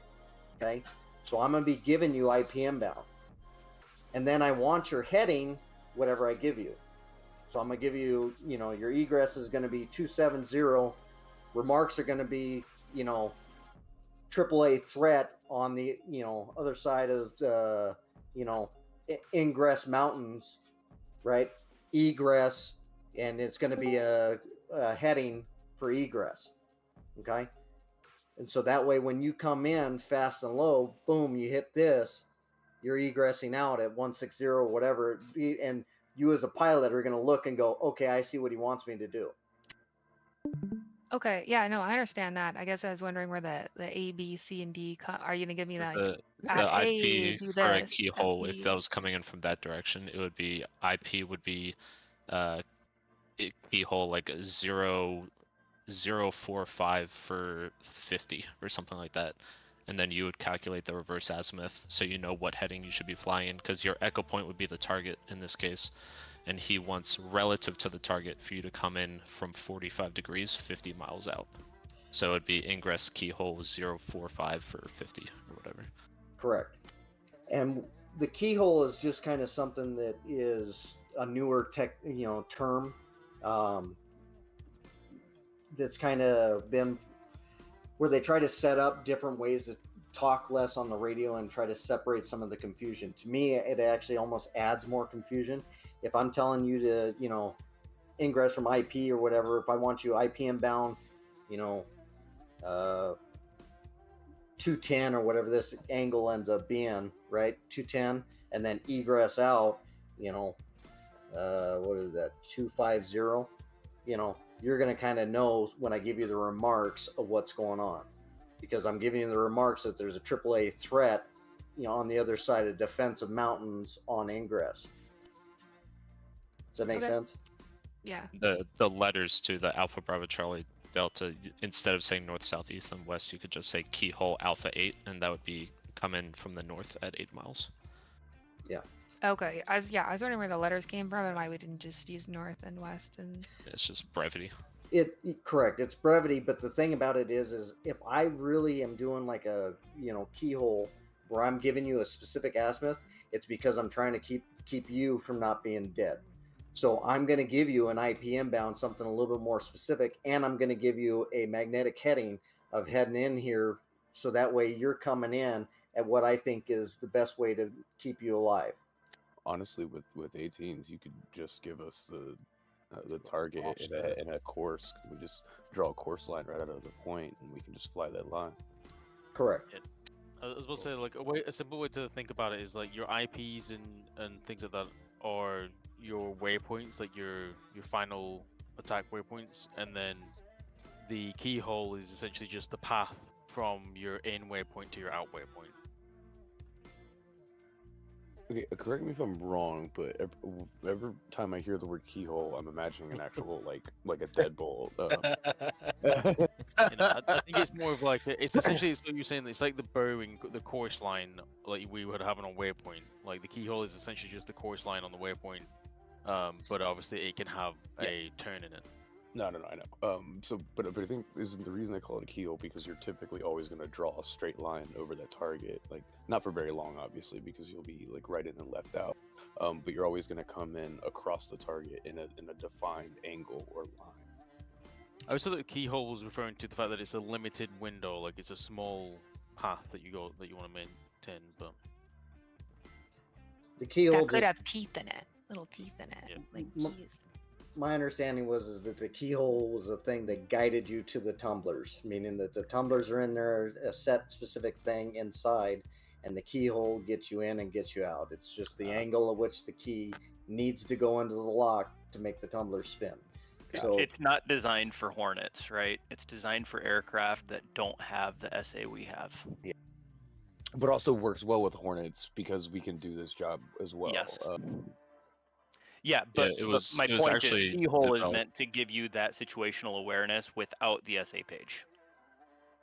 Yeah, it was really first done by the Marines in Fallujah for Harrier flights because it was so fucking confusing. All right. So do you marshal at these Alpha, Bravo, Charlie, and Delta points, or are you marshaling elsewhere? Your marshal here. Let me kind of show you what we have done in the past with training. Okay. In the past with training, we have actually had a refueler over by marshaling, and marshaling you can see here, right? So this would be where you're refueling and you're just staging for when it's your time to go in training. Okay. Real life situations, this gets a lot more messy. It's not as clean. You don't just have guys usually just hanging around refueling. Sometimes you'll have guys, coming back from some sortie that, pop up on your TAD and you're like, oh shit, that guy's got leftover, Mark 83s. I need those Mark 83s. Let me see if I can get a hold of him to bring his ass over and hit this target. Does that make sense? So yes, the marshaling in this particular instance in the training, it doesn't matter where this stuff is. I mean, it could be over here, it could be over here, it could be anywhere. The only reason we do things in certain patterns is for this specific purpose of safety. Meaning if I have 16 birds over here dipping on fuel while I'm trying to bring them in, the reason I drew it like this is because I can run two different squadrons having, let me explain this first. Okay, so with A-10s, and technically Air Force, so it's not just A-10s, but it's Air Force. Hey, brother. With Air Force, you have a flight, right? And in that flight, you have 4 aircraft, okay? Delete, edit. Okay, in that flight, I have my 1, and 2 is usually Yeah, they don't let you do that anymore for some reason. I was finding that on the campaign ones I was doing. That's kind of shitty. But anyways, so if you have 1 here, right, this is usually your flight lead. So this guy here is the one that's in charge of all 4. So 1 is usually me. 2 is usually my DERPA, meaning this guy doesn't know shit. And he's usually a student that's just, gotten his wings. He's now learning how to do anything. The only thing I usually have this guy for is, hey, watch for smoke coming up at us, and that's all you're good for. But okay, yeah, this is we value our -2s more than that in 119. This is not reflective of. Where's my crayons? I didn't want to name them. This is Thanks, Sparkplug You right fooled here. them good. Harris, you fooled them good. Spark plug. Yeah, this is Sparkplug flying too. The green. Yeah, I crayons just taste the graduated best. from wearing the leash around base, so I didn't run off. 3 is usually our element lead. That means this is if I go down, this person now has, command of the actual flight. So if I go down, crash, 3 is now in charge. So that would be Rhino, by the way, we're set up, or technically Sparkplug. He's been, Posse Comitatus. He's been now upgraded to element lead. Dragon is also an element lead. So our holes in this are 2 and our 4. Usually these are our DERPAs that don't know as much. They're just kind of following us around to make sure that they learn how to do things and how to get stuff done. Now that that's said, and I've kind of, told you guys how we designed this, I have a flight down here broken up into those two different elements. So this is one flight broken into two different elements. So you have flight lead and 2, his DERPA, and then you got Rhino in 3, which is his element lead and his DERPA. So that way we break this up. So that way when we're flying, we're at the opposite ends of a circle. So that way we always have eyes on a target, and I can put it down there and he can follow and shadow my target. And the reason we do that is if all of a sudden I'm flying and I'm now over at the number 8 position over here, I'm now losing, and let me show it this way. When I have my targeting pod out, and if I'm banked at this high angle like this and it's now behind me, I no longer can get either my laser pod, on it, especially if I'm marking it with laser. I'm now where I'm no longer beneficial to, marking that target.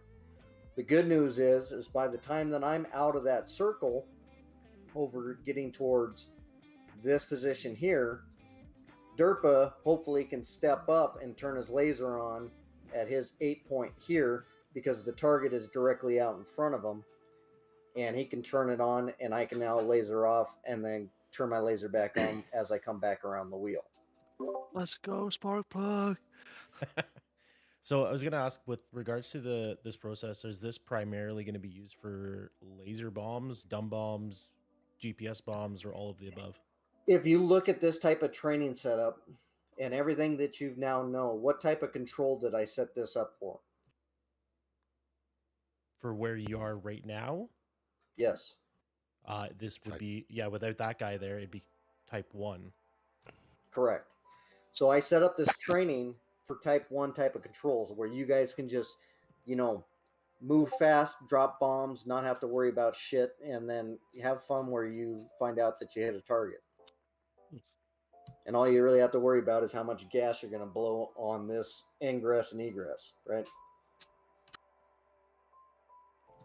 This is usually pretty fun for you guys because you have zero responsibility other than hitting this turn, flying in, hitting that turn, flying out. And then all of a sudden seeing that everything worked well and you got a kill.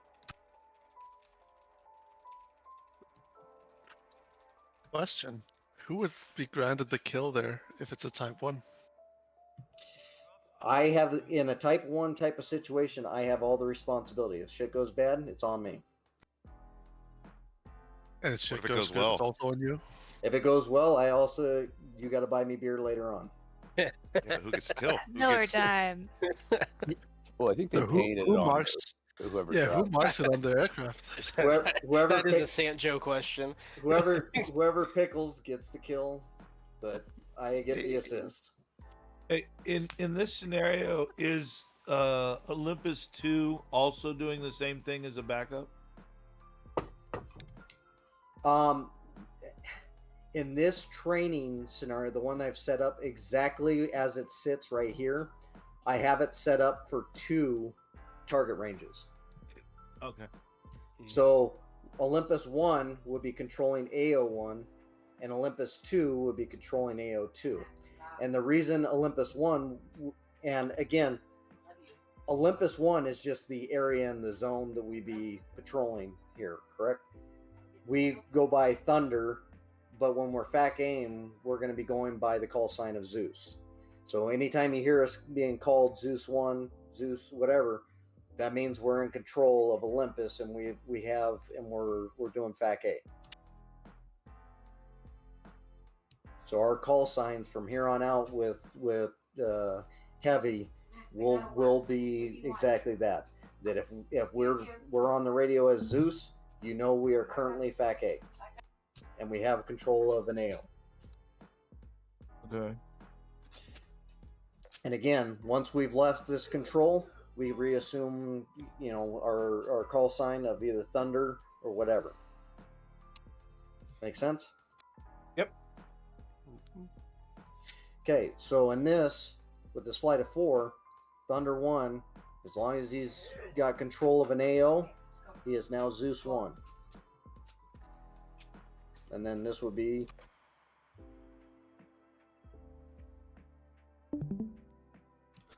Zeus 2, and then Zeus 4 and Zeus 3. Yeah. Okay.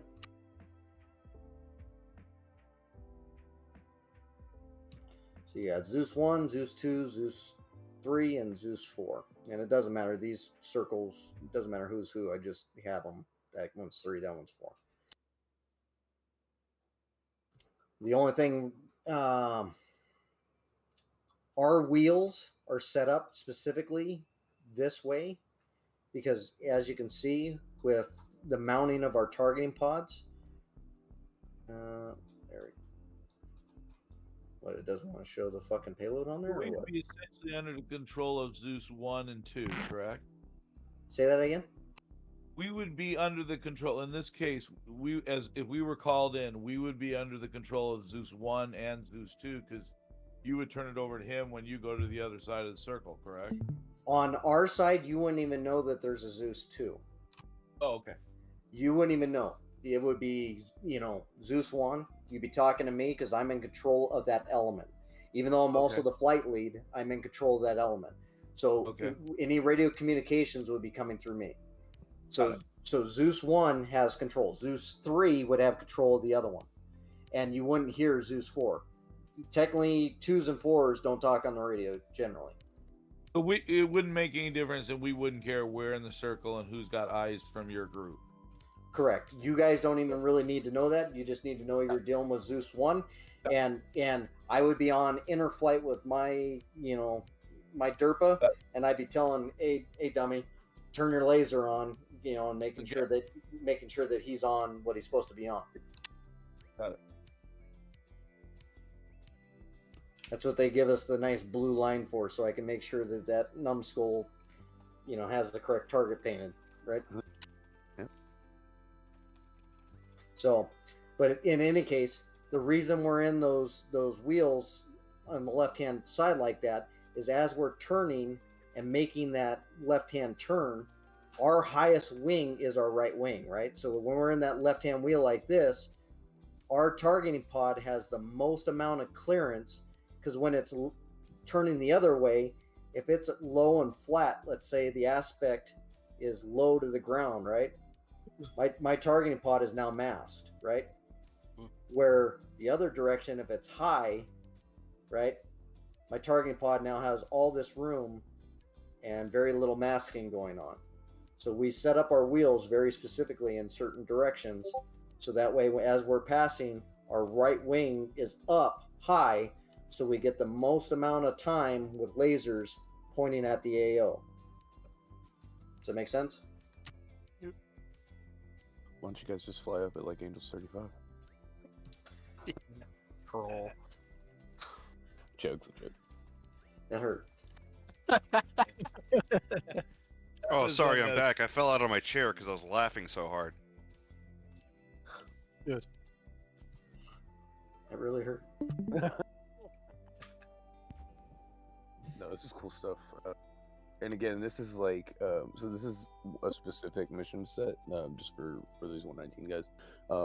Like we do a lot of work on, pre-planned strikes and stuff like this. But this is how we can accomplish stuff on call, like for people that really need for like priority tasking kind of thing. And I'm sure this stuff is going to come up in campaign, so we'll try to work more on that. Spoiler alert. Well, we're trying to train our guys a lot more on how to do FAC A. And to be honest with you, I give them a hard time, but Sparkplug's actually been one of our shining stars as far as, being on the radio and actually, handling the radio well. Okay. We got some other guys that are actually great pilots that know how to do a lot in the airplane that are just not as comfortable on the radio. And, me, myself, hell, I hate talking on the radio, but in those positions and then something like this, we try to keep it simple, not to overtalk things. If anything gets confusing, just keep it simple on the radio. Just to kind of give some like context to how this will probably go. So if we get, if you get a call that FAC A needs some assistance, and obviously you have the ordinance. I think typically you guys would push to a different frequency so that you can have these longer conversations with all the information sharing, and you would work through on that. And yeah, you would basically like an overall controller would say contact Olympus on blah blah blah. That's correct. And usually that happens in the marshaling, correct? And then remember I was telling you about the IP inbound? Technically, IP inbound could be the same as this left in right here. So meaning marshaling would tell you proceed to IP inbound, and you know what I mean? If IP inbound's already known. Or if we're not too sure of the situation of how we're getting set up because we want you guys to come in from more of like this type of angle here, we could pre-designate this IP inbound being further back here just to give us, okay, proceed to turning point, right? Proceed, 5 miles west of IP inbound or whatever the fucking distance of this is. You understand? So, how do I do the distance on this shit? I have a quick question when it comes to like this left in and stuff like that. Like the left in my experience with the JTAC stuff has always been like you do a call, say okay, you're gonna come left in, right out, for example, but that would never be something that you would try and mark or signify. It would just be essentially implied based on wherever your IP markers are. You talking in DCS or are we talking in a real setting?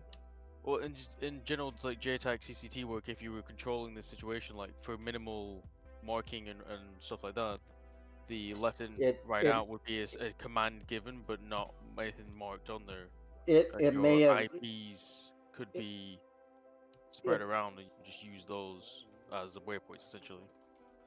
There has been a lot of changes to all of this stuff throughout the years, and a lot of it has to do with they're trying to do more of a NATO standard where,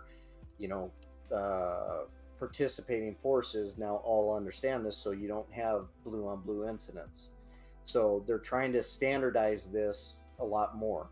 If that is the case now, where they're trying to do more of the brevity and more different changes, but if you listen to any tape from 2016 and prior, because usually that's about what the time frame for HUD tapes to leak out, and plus if we're talking about recent incidents, and usually like Afghanistan into the other conflicts, Iraq, all that shit, you will hear a much more simple radio traffic, and generally it's left in, right out, and those are usually called from forward controllers.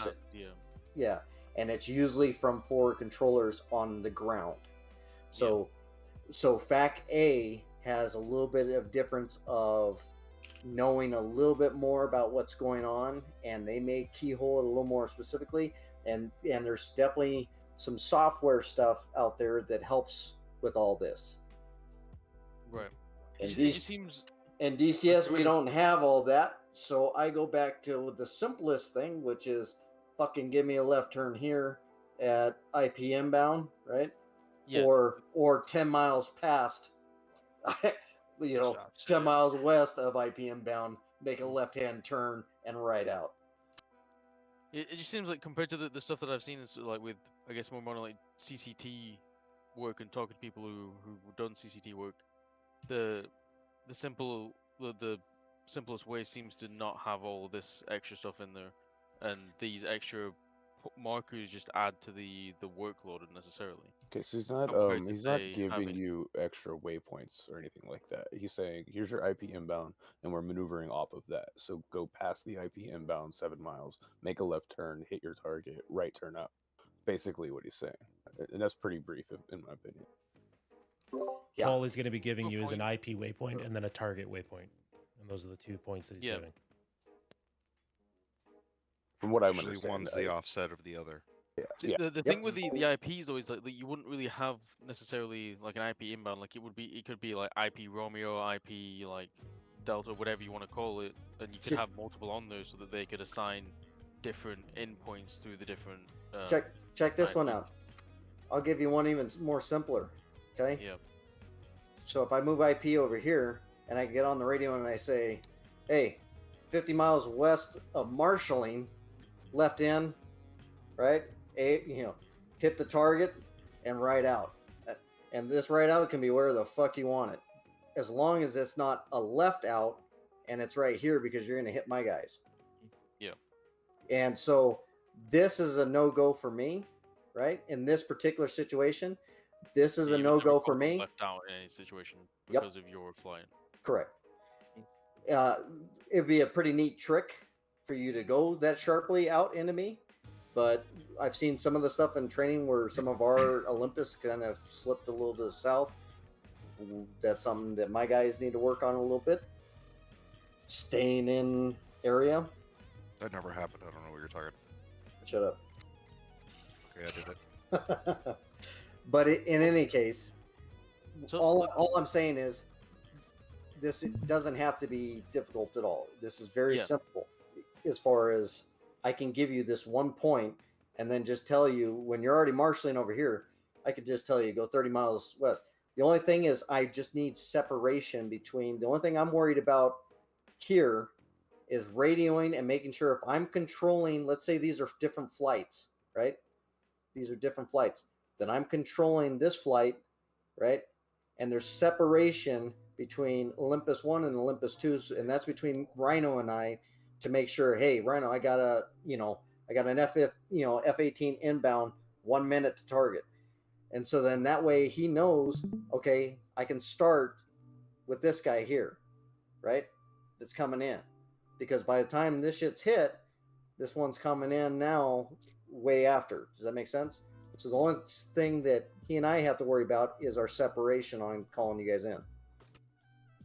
I think with the marking and stuff like that and the way that it's laid out, the only thing that's confused me compared to what I've seen is just having the markers be like actually said left in and right out, rather than just actually having like your battle point and then your IP. So like for example, like where we are marshalling is equivalent to like a battle point, and then your IP would be essentially where your left in is. So you'd be at the battle point, you would give like target coordinates, you'd basically give us your keyhole, which would say in this case is north south, and then you would give final like left in right out, which would then be we're coming up from the battle point to the IP, following the keyhole north south, and then obviously turning right out. And it's just having them labeled as like left in right out. Is that just for the sake of like the explanation here, or is that actually what you would be trying to have us visualize? Nope. Rather than that's having like a battle point here. Or an IP on the turn point, the turn in point, I should say. Is that better? Because the radio call that I would expect to get is like in from IP Romeo, and then out to the west or whichever. So this is what you're saying is you're not always going to get that, because he's going to give you an IP, give you a target, and then he's going to tell you how to maneuver off of those. So like, it's just going to be fluid when it comes to that. It's not because in training, obviously everybody can fly the same track, but if he's got like you said, if we're coming back from a strike and somebody's got a couple bombs still on their airframe, like he's gonna be like, oh hey, let me use those. I got troops in contact down here. Wait, well, this is where like the IP wouldn't be called IP inbound, though. You'd have IP like Alpha Bravo Romeo. I think you're getting hung up on the labels that he has on the mission editor. Well, just because like the labels are core to the layout that you would present from like a CCT perspective of giving you are building your battle map essentially. You would establish like, okay, I've got these endpoints. This is where everyone's holding. I'm tracking where they're coming in, which endpoint I'm having them use, where their keyhole is, and all that kind of stuff.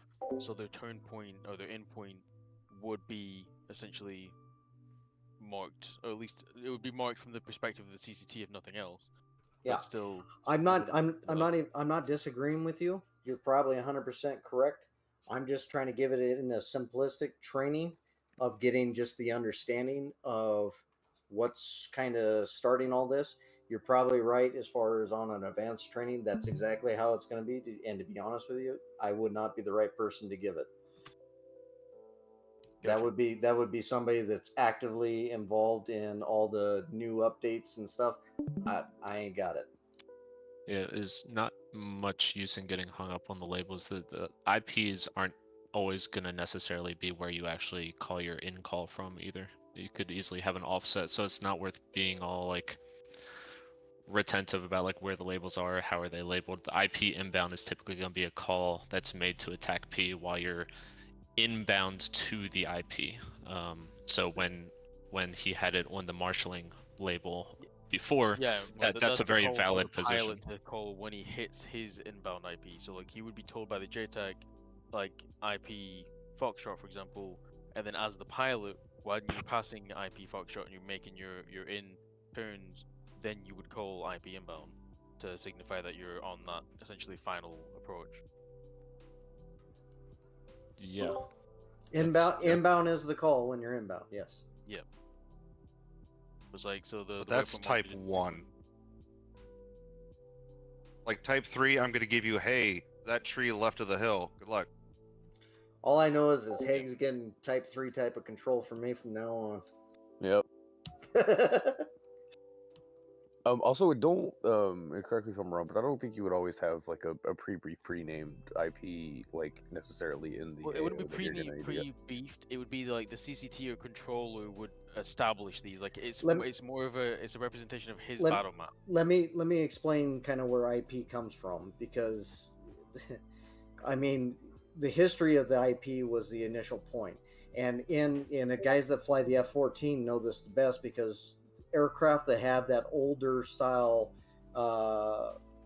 very limited push button data information to the original INS positioning, one of their stuff was IP for their initial point, and they would use that for just their initial point on attack runs. So initial point just literally means your initial point for your attack run. So if this is a north-south attack run, your IP is going to be up here, and then it doesn't matter about AAC or whatever, because your initial point is here and your target's there. And then you can figure else everything else out. But as they've wanted things to get kind of controlled a little bit safer, they want people to do certain things, it's gotten a lot more strict and a lot more stringent throughout the years for reasons. And most of those reasons are mishaps. And mishaps are bad.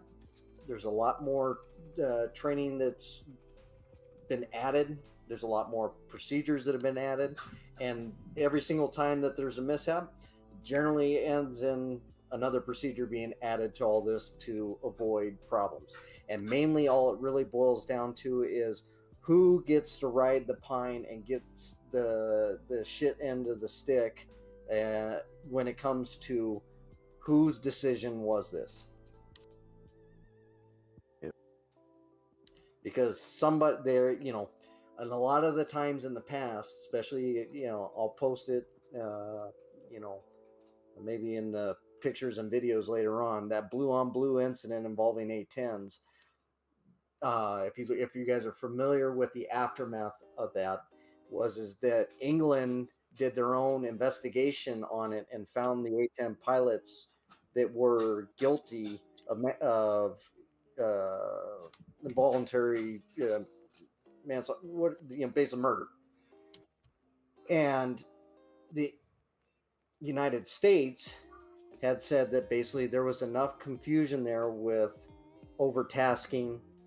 There was miscommunications with comms, lack of ID. There was a few things. I don't have the whole report, but they listed a bunch of different things where they didn't know if it was them. It was the initial call in that they got some miscommunication from.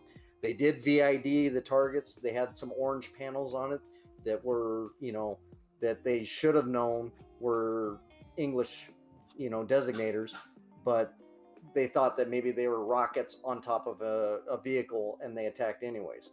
So there was a bunch of different things. The main thing is that, that was learned from that incident is all your internal thoughts, do not voice them externally out where you're on tape. So yeah, that kind of leads into a maybe unrelated question I have. So in this Type 1 control, does the pilot in the attacking airframe have an obligation to make sure that he's hitting something that's an enemy? No. In Type 1 control, if the F-18, he has zero obligations if he hits the wrong target. The only thing his obligations are is to make sure that his INS is correctly aligned, that his systems are correctly aligned. If everything on his jet says go, he's inbound, he's ready to go. If he pickles and it kills somebody that's a friendly, that is not on him at all, or her at all. So what, on the flip side of that, does he have the right to refuse this or call himself off? Like would it be considered, turning away 100%. in the face of danger?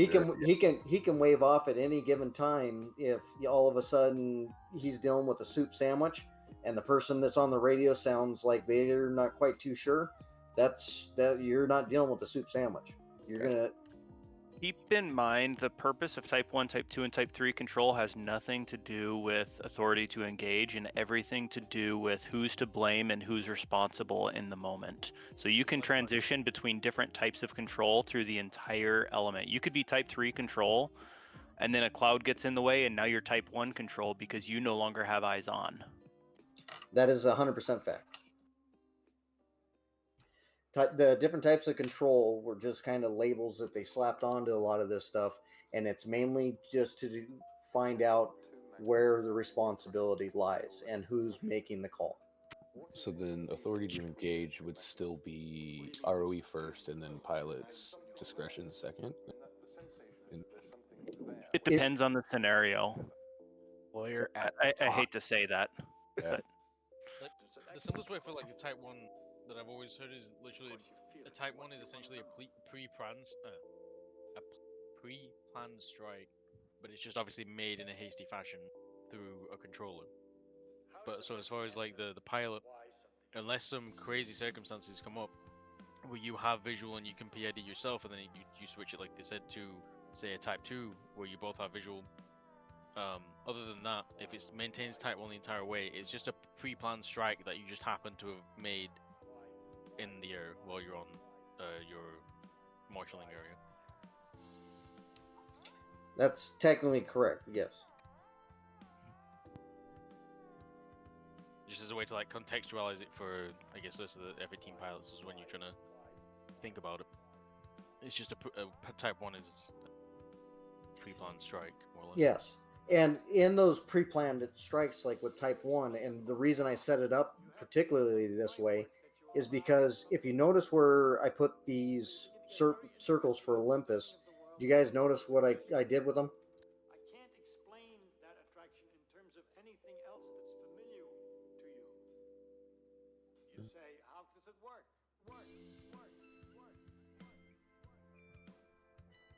Help, this thing's going everywhere. How do I delete this shit? I think you have to go hit the draw button or something like that to select it. Yeah. You're trying to draw a dick. Ah, Jesus. Show a dog. Dog boys are back at it. Uh-oh. That's a weird All right, penis you're drawing. Press select up top. Press select up top. Select up top. Okay, gotcha. Oh, thank you. So let's delete that shit. Let's try this again. Line, brown. Hopefully I fucking nail this time. Okay.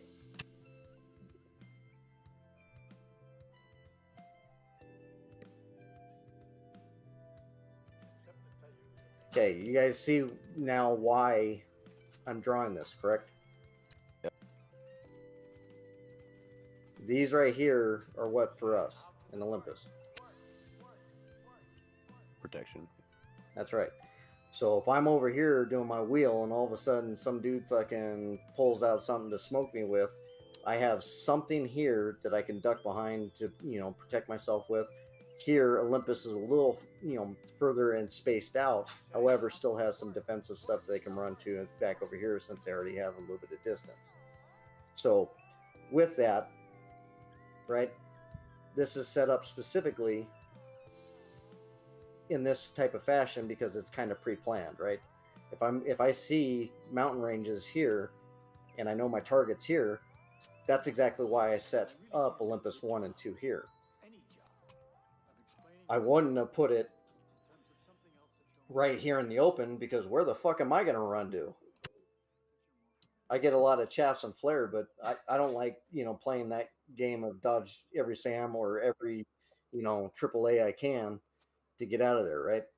So I'm using defensive here just in case shit goes, sideways, I can fucking, scrub everything. Make sense? What's your speed and circumference?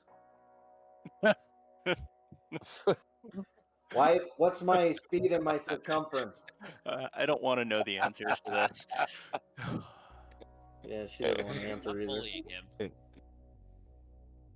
So, in it, the what? No, I'm Oh, she's I involved. want to know of the circles, what is the speed that you're maintaining, and what is the circumference of that circle that you're maintaining?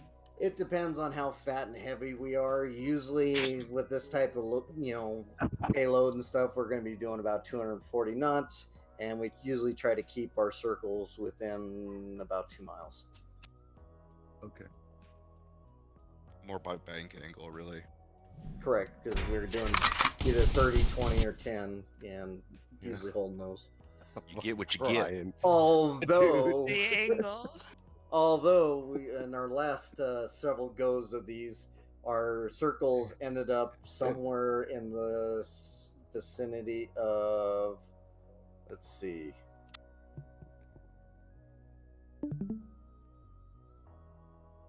Hey, I was scanning for an ambush, all right? Yup. Yep. It happened. There's Sparkplug's circle right there. He just kind of roamed everywhere. He was all over. He was effective range. Hey, as an effective Type 3. Yeah, he just went. He was going everywhere. The one we did, actually, if you remember the one we did on Caucus, that one was, we ended up moving Olympus several times. And that was one of those ones where it was kind of hard because we ended up putting ourselves in like a dagger type of position where we had, we were trying to maintain this as the tip. And then our strike area was here. And we had guys coming in this direction and this direction, hitting the target. And we were trying to maintain just being in between those assets coming in, which is kind of dangerous. But anyways, you guys have any questions for me? There's not too much more of this I want to go into because it's just going to end up being more confusion, I think, because when we talk about, plus I'm fairly limited to just about this type of knowledge. Anybody got any questions for me? I think mine is more towards pirate in terms of the campaign. Like, where would we see this? Because our strike packages are, like you said, almost always very pre-planned and specific. Yeah, I So can answer that for you real simple. If we have a target, like let's say we have something important to bomb, and they go, "Hey, we see something." Who does the this is more important? Okay. If it's more pre-planned, like you're talking about in the campaign, we're going to have to actually work with, because normally this is all set up through weapons experts, guys that, the flight leads. And there's a lot of planning that goes into this, certain altitude blocks that are set for certain flights, things like that. When you're talking about specifically something here like this, if you're doing like a pre-planned event, we're going to have to start introducing hack times and, on station times. And you're going to have to be regimented where you are going to have to be there plus or minus 3 seconds. And I would say that as far as the specific campaign stuff, not everything we do is going to be planned all the way through. There will be plans involved, but sometimes the plan is going to be get here and hold bar cap or DCA or something like that, or cast support. I think it's more gonna be stuff like Harriers and hogs and maybe even some of the helicopters that are doing some of the low ground stuff as usual. But we definitely find ourselves in some situations where we're gonna have to. We want to kind of transition into the pre-planned, but right now we're still in the Tyson's thing where everybody's got a plan until they get punched in the mouth, and then all shit goes to hell. That's kind of seems to be where we're at now. Is But as everybody's getting a little bit more formatted to this type of understanding, we can actually start putting together maybe some training between 484th, all the particular squadrons or whatever, individually, and start seeing if we can actually hit times. Because I'm not as familiar with the F-18, but the F-18 is new enough that I know they have hack timers in the jet. I don't know if you guys have them modeled in DCS. I don't know It that about is, but it's not quite accurate. It's there, but it's only are you fast or are you slow. It doesn't give you a really good hack time. And so check this out. I'm even okay enough with even going back to having, like with Harriers have stopwatches and I can teach my guys how to use our analog clock in the A10 to actually just do analog, time frames to know when you're going to be time on target. I know that we did this last week. I think the Hornet does have pretty accurate time on target stuff. It is good, but it's not the plus or minus 3 seconds when you're 100 miles out that he'd be looking for, right? So 100%. It doesn't calculate the fuel and loss of fuel 20. Or something? It's like, can you no, keep it the doesn't. in the thing, speed but up, we slow down? We can kind of calculate all that by using multiple pages, though. We can use our FPass and then use that with our TOT and kind of figure all that out.